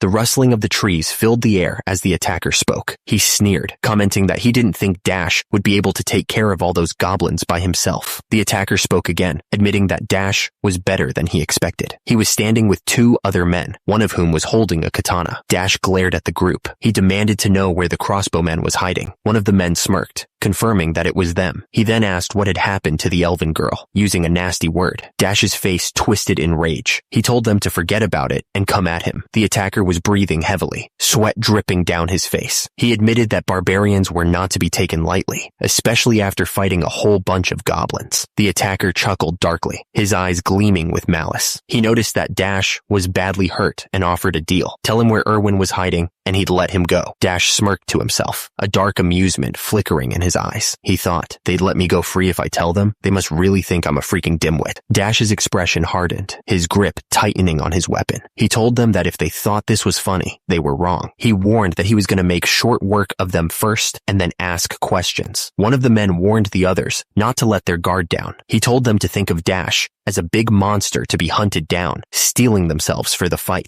Dash let out a battle cry and charged right at them. He was ready to take them head on, no matter what. Dash noticed that he still couldn't move his left arm freely. He wondered if Erwin had found the crossbowman yet, and knew he needed to send a signal soon. Dash had an idea. He knew exactly what to do to signal Erwin. Dash grinned, a crazy glint in his eye. This was it. Dash raised his arm high into the air, knowing it was a risky move. One of the swordsmen shouted, wondering what the hell he was doing. He hoped that Erwin had seen the signal, but he couldn't hear anything from this distance. He had no idea if she even knew what to do. Dash knew he had no choice but to trust Erwin. He had to believe she would come through. The swordsman lunged, but Dash was ready, slamming his shield into the attacker's blade. The force of the impact shook the ground. The swordsman screamed Elias's name, his face contorted in shock. Something was terribly wrong. The sound of metal on metal rang through the air as Dash clashed with Elias. He thought to himself that Elias was strong, really strong. Dash knew he was in a tough spot, but he couldn't back off now. He had to keep pushing forward, no matter what. He steeled himself, realizing he needed to distract them in order to make an opening for Erwin. It was the only way. He kept fighting, but a seed of doubt started to grow in his mind. He was worried about Erwin, wondering if she was okay. He hoped she hadn't been defeated by the crossbow guy. Suddenly, a surge of pure energy blasted upwards from the ground. It was so intense that it shook the very air around them. An arrow suddenly slammed into Dash's shield, the force of the impact vibrating through his arm. The attacker looked surprised by the sudden attack. Dash grunted as he blocked another arrow, wondering who was attacking them. Was it Erwin or someone else entirely? Another arrow bounced harmlessly off his shield. Dash thought it had to be Erwin. No one else could be helping him right now. The attacker yelled at his guys to focus on Dash. He said he would block all the arrows himself. Another arrow bounced off the attacker's shield. He yelled, asking where they thought they were going with this. The attacker realized that the shield guy, Dash, had been planning to block Erwin's arrows all along. He was getting angry. Dash found himself surrounded, fighting off two attackers at once. He gritted his teeth, knowing this wasn't going to be easy. Dash blocked a sword strike with his shield, the impact jarring his arm. He realized he couldn't take them all on his own. One of the attackers raised his sword, ready to strike. It was about to get ugly. The attacker was getting desperate, blood splattering as he moved. He knew he had to give up something to survive this. The attacker's left arm was useless, hanging limp. He figured it was time to think about what he could afford to lose. The attacker considered the options, his gaze hardening. If he could trade his unusable arm for the life of the redhead, it might be worth it. The attacker smiled grimly. That wasn't a bad trade-off at all. He was ready to make the sacrifice. Dash looked up, shocked by the attacker's words. He couldn't believe what he was hearing. "You monster," he managed to choke out. The attacker went flying, crashing hard into the dirt. He landed with a thud, leaving a small crater where he hit. Dash was knocked off his feet, skidding backwards. He struggled to get back up, his body aching from the impact. The attacker looked up, his face twisted in disbelief. What the hell was going on? Dash raised his shield just in time to block the incoming attack. "Focus! I'll block your—" Dash braced himself against the force of the blow, his shield holding firm. "Nice! Erwin!" the attacker screamed, saying it served Dash right, asking if he thought he could block all of the attacks. He was getting angrier, realizing his archer was. The attacker finished his sentence, revealing that Erwin was a spirit archer. But then he suddenly coughed up blood. Dash didn't waste any time. He screamed as he stabbed the attacker, ending his sentence right there. The attacker's face was covered in blood, his eyes wide with fear. He realized this was looking bad. The attacker decided he'd go take care of the fairy bitch himself. He was pissed that he'd have to chase him too far. The attacker swung his sword, screaming that Dash should give up. He'd just have to trust Erwin to finish the job, he figured. The ground shook with each step, cracking under the force. He was really putting his weight into it. The attacker ran as fast as he could, sword in hand. He wasn't going to let Dash get away that easily. The attacker's eyes went wide. Something had clearly caught him off guard. Dash hit him hard, sending the attacker flinting. The punch was so strong that it echoed through the forest. The attacker was sent flinting, crashing into the ground. He shouted, clearly frustrated. The attacker swung his sword with all his might, screaming that he wouldn't give up. He was clearly getting desperate. Dash realized he was alone now. He thought that the attacker was very powerful, and he didn't get why he was in a party with those other guys. The attacker swung his sword, but Dash blocked it with ease. He thought that teaming up with Dash was the biggest mistake he could have made. The attacker shouted, asking if Dash was just going to keep dodging backwards. He assumed that Dash was trying to stall for time until the redhead came back, but he wasn't going to let that happen. Bjorn looked like he was about to bring his weapon down on the attacker's head. He warned that he was going to pretend to swing. Bjorn's weapon was still falling towards the attacker. He shouted that he was going to let it go.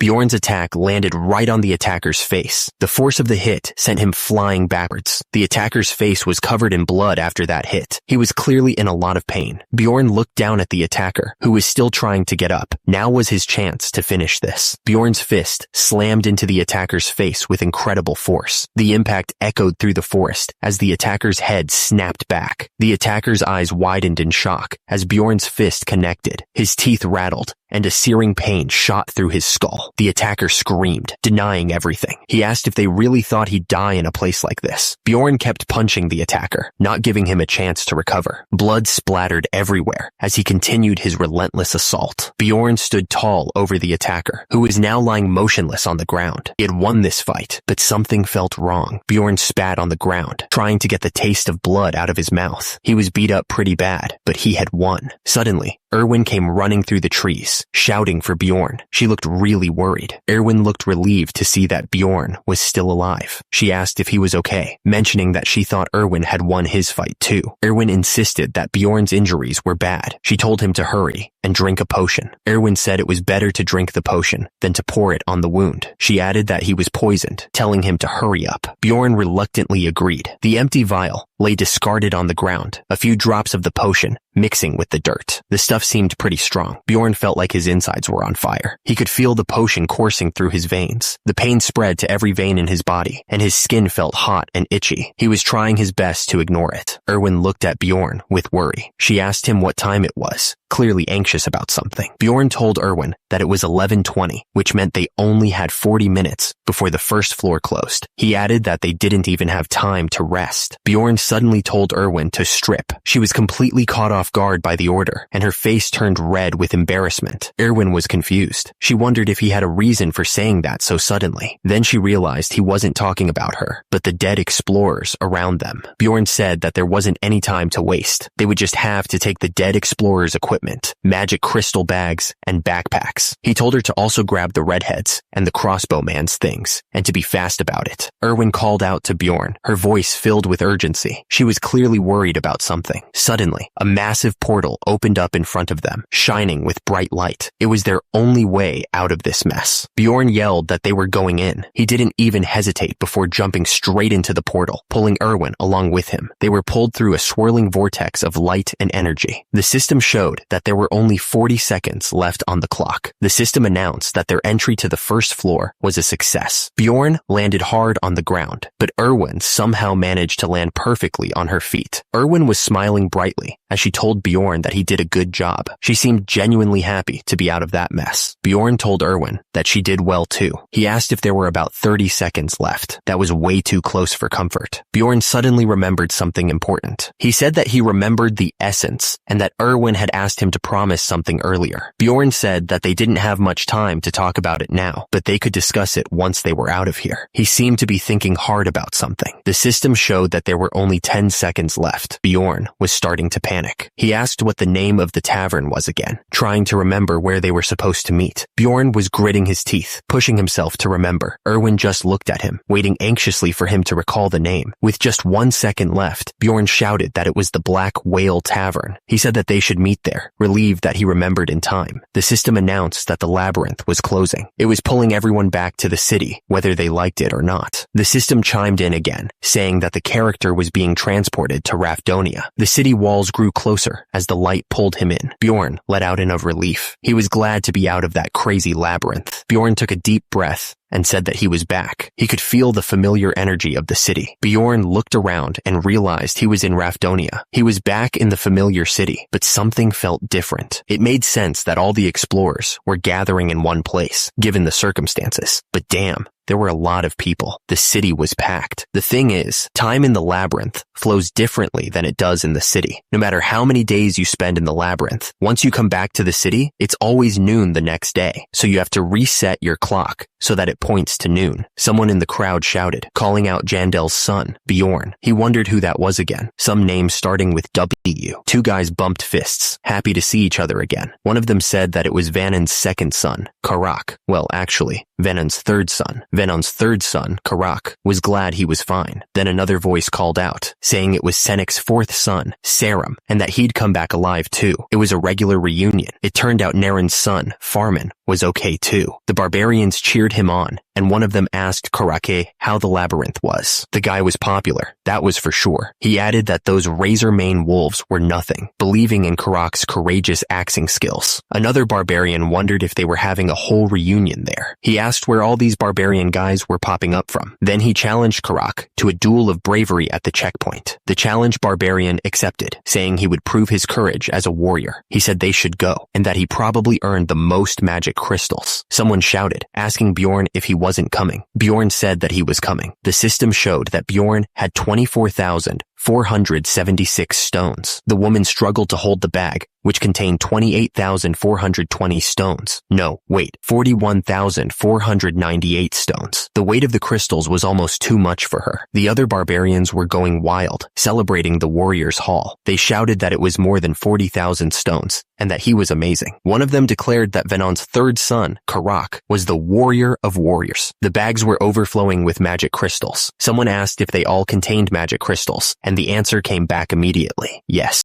The woman started counting the crystals with incredible speed. The warrior watching her was amazed, saying that she was fast. The woman finished counting, announcing the total, 182,413 stones. Bjorn looked at the number, impressed by the amount he had earned. The barbarians were going completely nuts. They yelled that Jandel's son, Bjorn, had gotten 180,000 stones, which was the highest record of all time. The crowd was in disbelief. Turns out, it wasn't just the stones. The crowd realized that Bjorn had also come back with an axe, shoes, and a bag. The amount of loot was insane. Bjorn stood there, covered in loot, as the other barbarians started to get jealous. One of them shouted that it wasn't possible, and another called Bjorn the best warrior. They were all losing their minds. The barbarians started chanting Bjorn's name over and over. Erwin watched, understanding why they were so passionate. Bjorn was becoming a legend right before their eyes. Bjorn thought to himself that, of course, he'd be the first barbarian to ever enter the labyrinth without anything. He was different, and he knew it. Bjorn grinned, thinking he'd come back a civilized man. He was already planning how to act like a normal person when he returned. Suddenly, Bjorn swung his weapon around and yelled that he was the best warrior.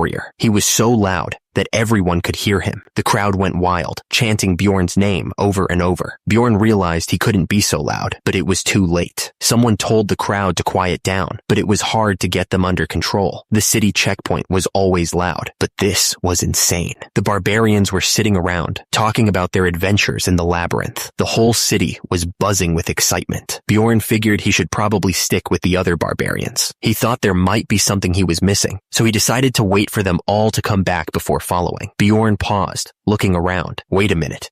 It was Erwin. She looked happy to see him. Erwin told the group that she thought she knew how to work with spirits now. She explained that she had heard flame spirits were impatient. So, Bjorn watched them, a little annoyed. He figured that was the kind of people Erwin hung around with. He thought to himself that he only had savages around him, and that he was envious. Erwin looked this way, smiling. She seemed happy to see him, and waved. Erwin asked Bjorn to meet that night. Bjorn watched her, nodding slightly. Another woman asked Erwin if she knew Erwin. Erwin seemed shocked by the question and denied it. Another man, Jandel's son Bjorn, asked him what he was staring at and if he knew that fairy. Bjorn denied knowing her. Bjorn figured that was the case. He shouted that there was no way the best warrior like him would be on familiar terms with those cowardly earheads. Erwin looked absolutely annoyed. She didn't like what was happening. Bjorn was in a lot of pain. He cursed. One of the barbarians was losing his mind. He complained that they never gave a damn and asked if this was Romeo and Juliet. Two barbarians walked up to the building. One of them was happy that they were finally done. One of the barbarians shouted that they should get going. He added that everyone was here and told them to go. Bjorn looked down at his dirty boots, covered in blood and grime. He figured it would be impossible to talk to Erwin with so many people around, so he decided he'd have to catch her later that night. Suddenly, Jandel's voice boomed over the crowd, calling out for Bjorn. The barbarian was eager to see his son. Bjorn turned and saw his son running towards him. He picked him up and gave him a big hug, saying he missed him too, and asking how he had been. Nearby, two barbarians embraced, one exclaiming how glad he was his brother was alive. Bjorn watched the scene, thinking that the game had something like this too. He was reminded of the joy and happiness of families and friends. But the happy reunion didn't last for everyone. A woman started shouting, desperately asking where her husband, Barbarian, was. The joy quickly turned to despair. Agony filled the air as the two survivors knelt beside Robin's body. One of them cried out, saying it was all their fault, but the other insisted that there was nothing they could have done to change what happened. The grief was heavy. The others gathered around, their faces etched with shock and disbelief. Someone screamed Robin's name, demanding to know why and how this could have happened. The air was thick with sorrow. Bjorn watched the scene unfold, a strange feeling washing over him. Seeing these faces, these tragedies in real life instead of on a screen was intensely unsettling. It was all so different from the game. Suddenly, a voice boomed through the tavern, calling out for drinks. The sound was a welcome distraction from the heavy atmosphere. Two people raised their mugs high, taking long, desperate gulps. They were trying to drown their sorrows and find some comfort in the shared moment. The tavern was filled with the sound of heavy drinking. Bjorn tilted his head back and poured the liquid down his throat. He didn't seem to care about the others or the recent tragedy. The barbarian slammed his mug on the table. He thought to himself, asking if the others had lost their minds. The person thought that the reason he was with these barbarians was because he didn't want to miss a necessary step in the process. The barbarian watched the others pour drinks. He thought to himself that it was a waste of time to stay here with these guys. The barbarian said that he had somewhere to be. Another barbarian looked up, shocked, and asked if he was really leaving now. The others couldn't believe it. One of the barbarians yelled, asking if Jandel's son was really leaving today and wondered why. He was worried that they wouldn't stop him from leaving. Bjorn just walked away, not looking back. The others cheered him on, wishing the warrior of warriors good luck. Bjorn walked through the city, the sounds of his footsteps echoing. Someone was chasing after him, yelling for him to wait. Bjorn kept walking, a rare moment of peace washing over him. He was glad to be away from the chaos for a moment. Back at the tavern, the others started talking about their lives. One woman said how peaceful it was here, with no monsters or humans to hurt them. She wondered what they should do this evening, and suggested they have a drink, mentioning her husband had gone to the labyrinth. Bjorn thought about how this place had laws and rules, and it felt relaxed. It was a nice change from the labyrinth. Bjorn walked through the streets, looking at the clothes hanging outside the shops. He took a deep breath, enjoying the simple things. Bjorn realized that even if he fell down here, he could get up like nothing happened. Someone might even lend him a hand before he could even ask. Bjorn walked towards a building, thinking that this place might be the other world. It was way more barbaric than 21st century Earth. That was for sure.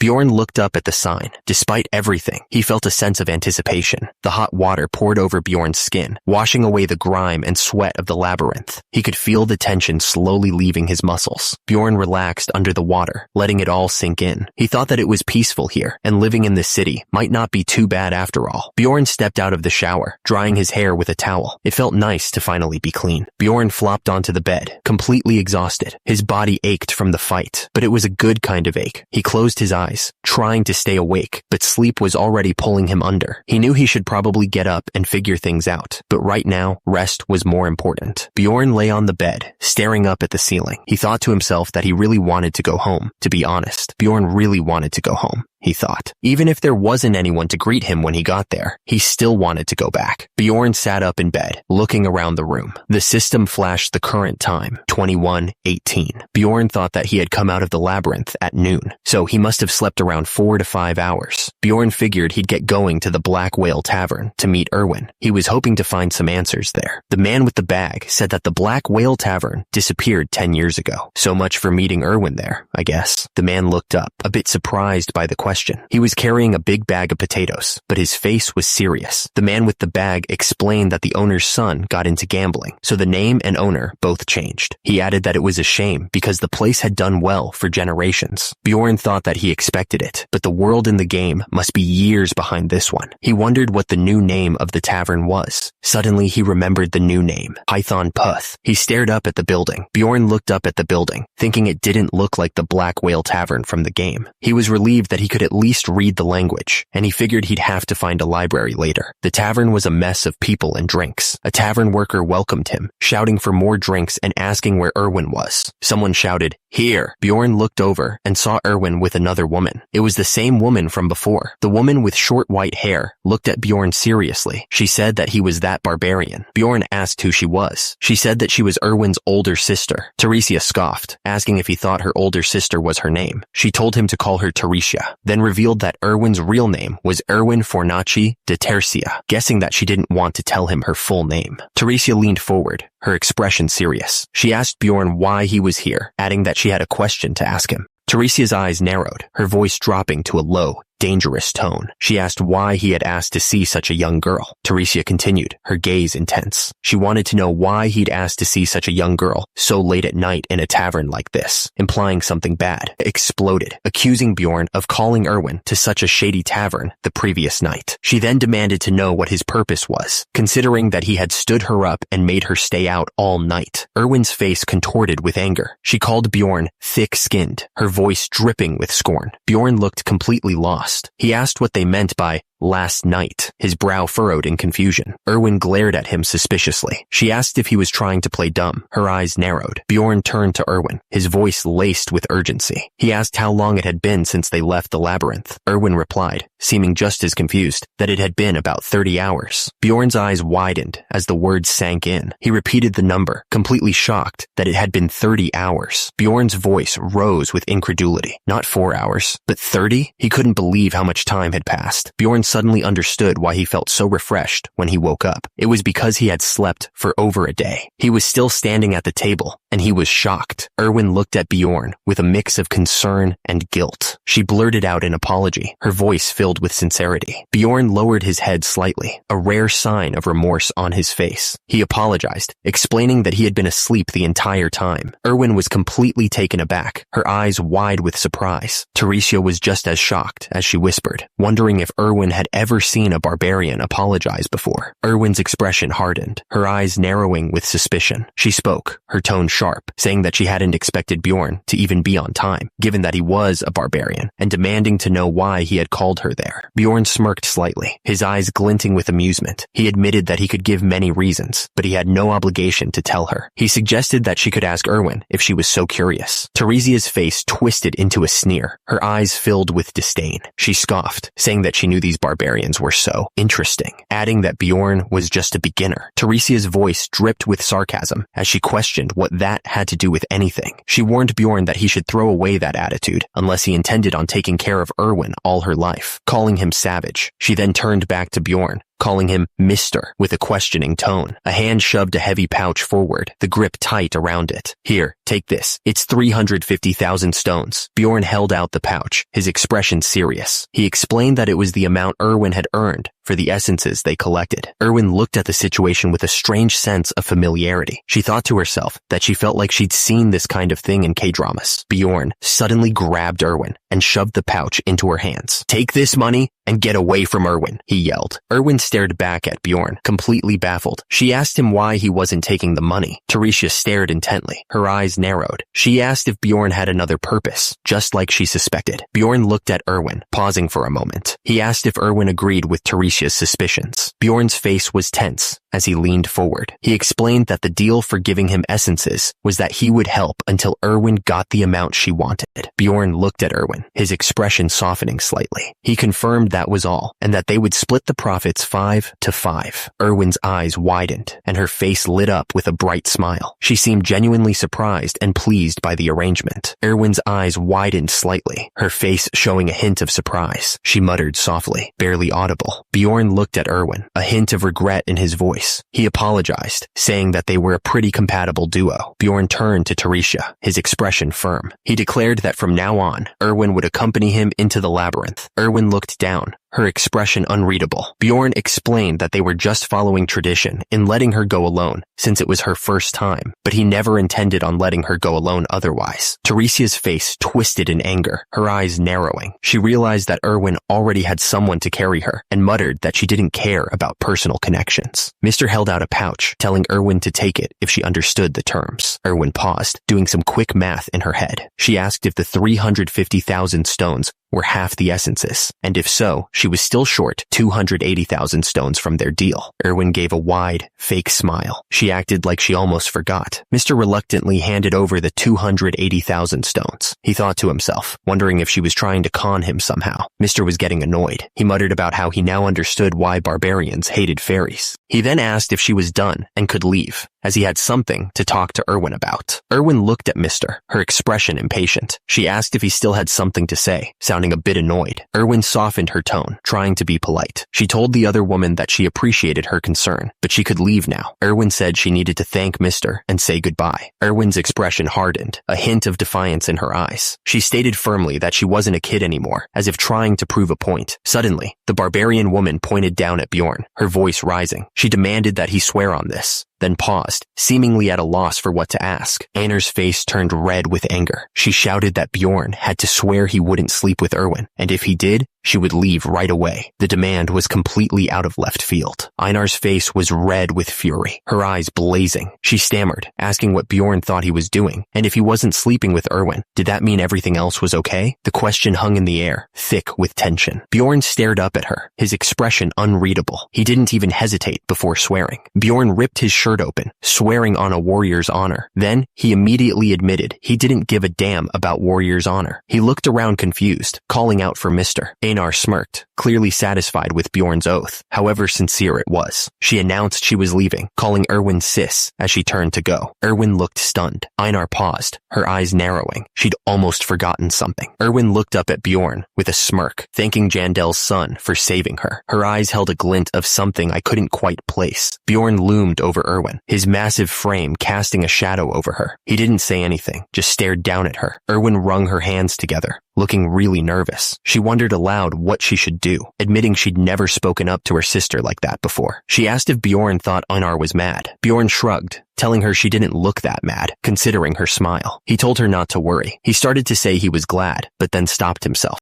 Erwin looked down, regret in her eyes. She thanked Bjorn for his offer earlier, but said she'd made the decision to work with her sister a long time ago. She apologized. Bjorn looked at Erwin, telling her she didn't need to apologize. He said he wouldn't reject the offer, either, if some high-level fairy offered to carry him. Bjorn handed Erwin a pouch. He told her it was exactly 63,000 stones, magic crystals from the redhead and the crossbow. He added that he'd already taken his own share, so she didn't need to worry. Bjorn explained that he left the two people's backpacks at his place. He suggested that Erwin should take a look for herself tomorrow. He admitted that he gave up on having her as his teammate, but it was a bit of a shame. Erwin looked up at Bjorn, stammering, and asked how she should repay him. She seemed really worried about it. Bjorn realized that Erwin was worried about owing him something. He thought to himself, is this why her sister told me to swear not to sleep with her? He figured Einar was worried he'd make some weird request. Bjorn thought about how Erwin wanted to repay him. He had to figure out what to say next. Bjorn told her that he couldn't think of anything at the moment. He then asked her if she wanted to eat anything. Erwin said she wasn't hungry. Bjorn replied that he would just order something for himself then. Erwin just looked down and made a small noise. Erwin suddenly perked up and said she wanted alcohol. She explained that she hadn't had a single drop yesterday on purpose and asked again for alcohol. Erwin's eyes sparkled as she leaned forward, explaining that she wanted to drink the first return drink with him. She recalled that there was such a drinking culture in the game. Erwin continued, explaining that for fairies who lived only in their shrines until they were adults, the first return drink had a big meaning. She stammered, trying to say thanks. Erwin smiled brightly, saying, of course. They went through everything together in the labyrinth. It was a given that they should share their first return drink. Bjorn replied that, of course, this wouldn't be her first return drink, but he suddenly paused, then said that it was his first too.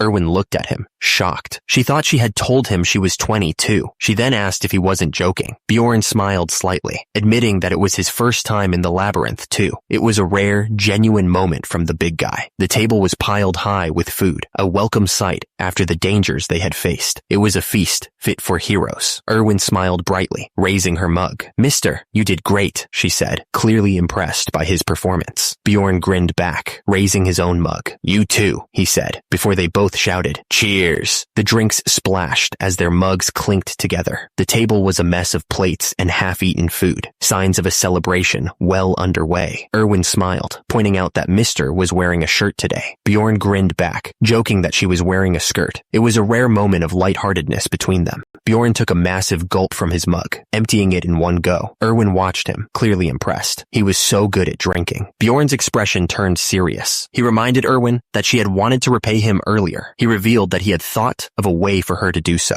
Erwin's eyes widened with anticipation. She leaned forward, eager to know what he he had in mind. What is it? She asked. Bjorn glanced around, his voice dropping to a near whisper. He explained that they couldn't discuss it there because the security would be all over them. It was too risky. Erwin blushed, a light pink dusting her cheeks. She seemed to be waiting for something or someone to make a move. Then Erwin suggested they go to his room, a playful smile on her face. She added that it sounded good, clearly enjoying the moment. Outside a door marked 305, sounds of exertion could be heard. It was Bjorn, telling Erwin to spread wider as he struggled. Erwin winced, sweat beading on her forehead. Even if you say that, she groaned, clearly not enjoying whatever Bjorn was doing. A sharp cry of pain escaped Erwin's lips. My shoulder! You're dislocating it! Bjorn's face was a mask of concentration, his muscles straining. It's hard to control my strength, he grunted. It never went back that far. Tears welled in Erwin's eyes as she looked up at Bjorn, her voice trembling. Are you sure about this? She asked. Erwin screamed, yes, I swear on my family. Bjorn, satisfied, finally released her shoulder. All right, he said, his voice softening. Rest for a bit. Erwin gasped, relieved to find her arm still attached. I'm alive, she exclaimed, checking her limbs. She then muttered, I see flexibility +4. Isn't that noticeable in real life? Erwin looked at Bjorn suspiciously, a blush rising on her cheeks. Are you kidding me? She asked. Did you suggest I come here just to check my abilities? Bjorn looked away, a little embarrassed.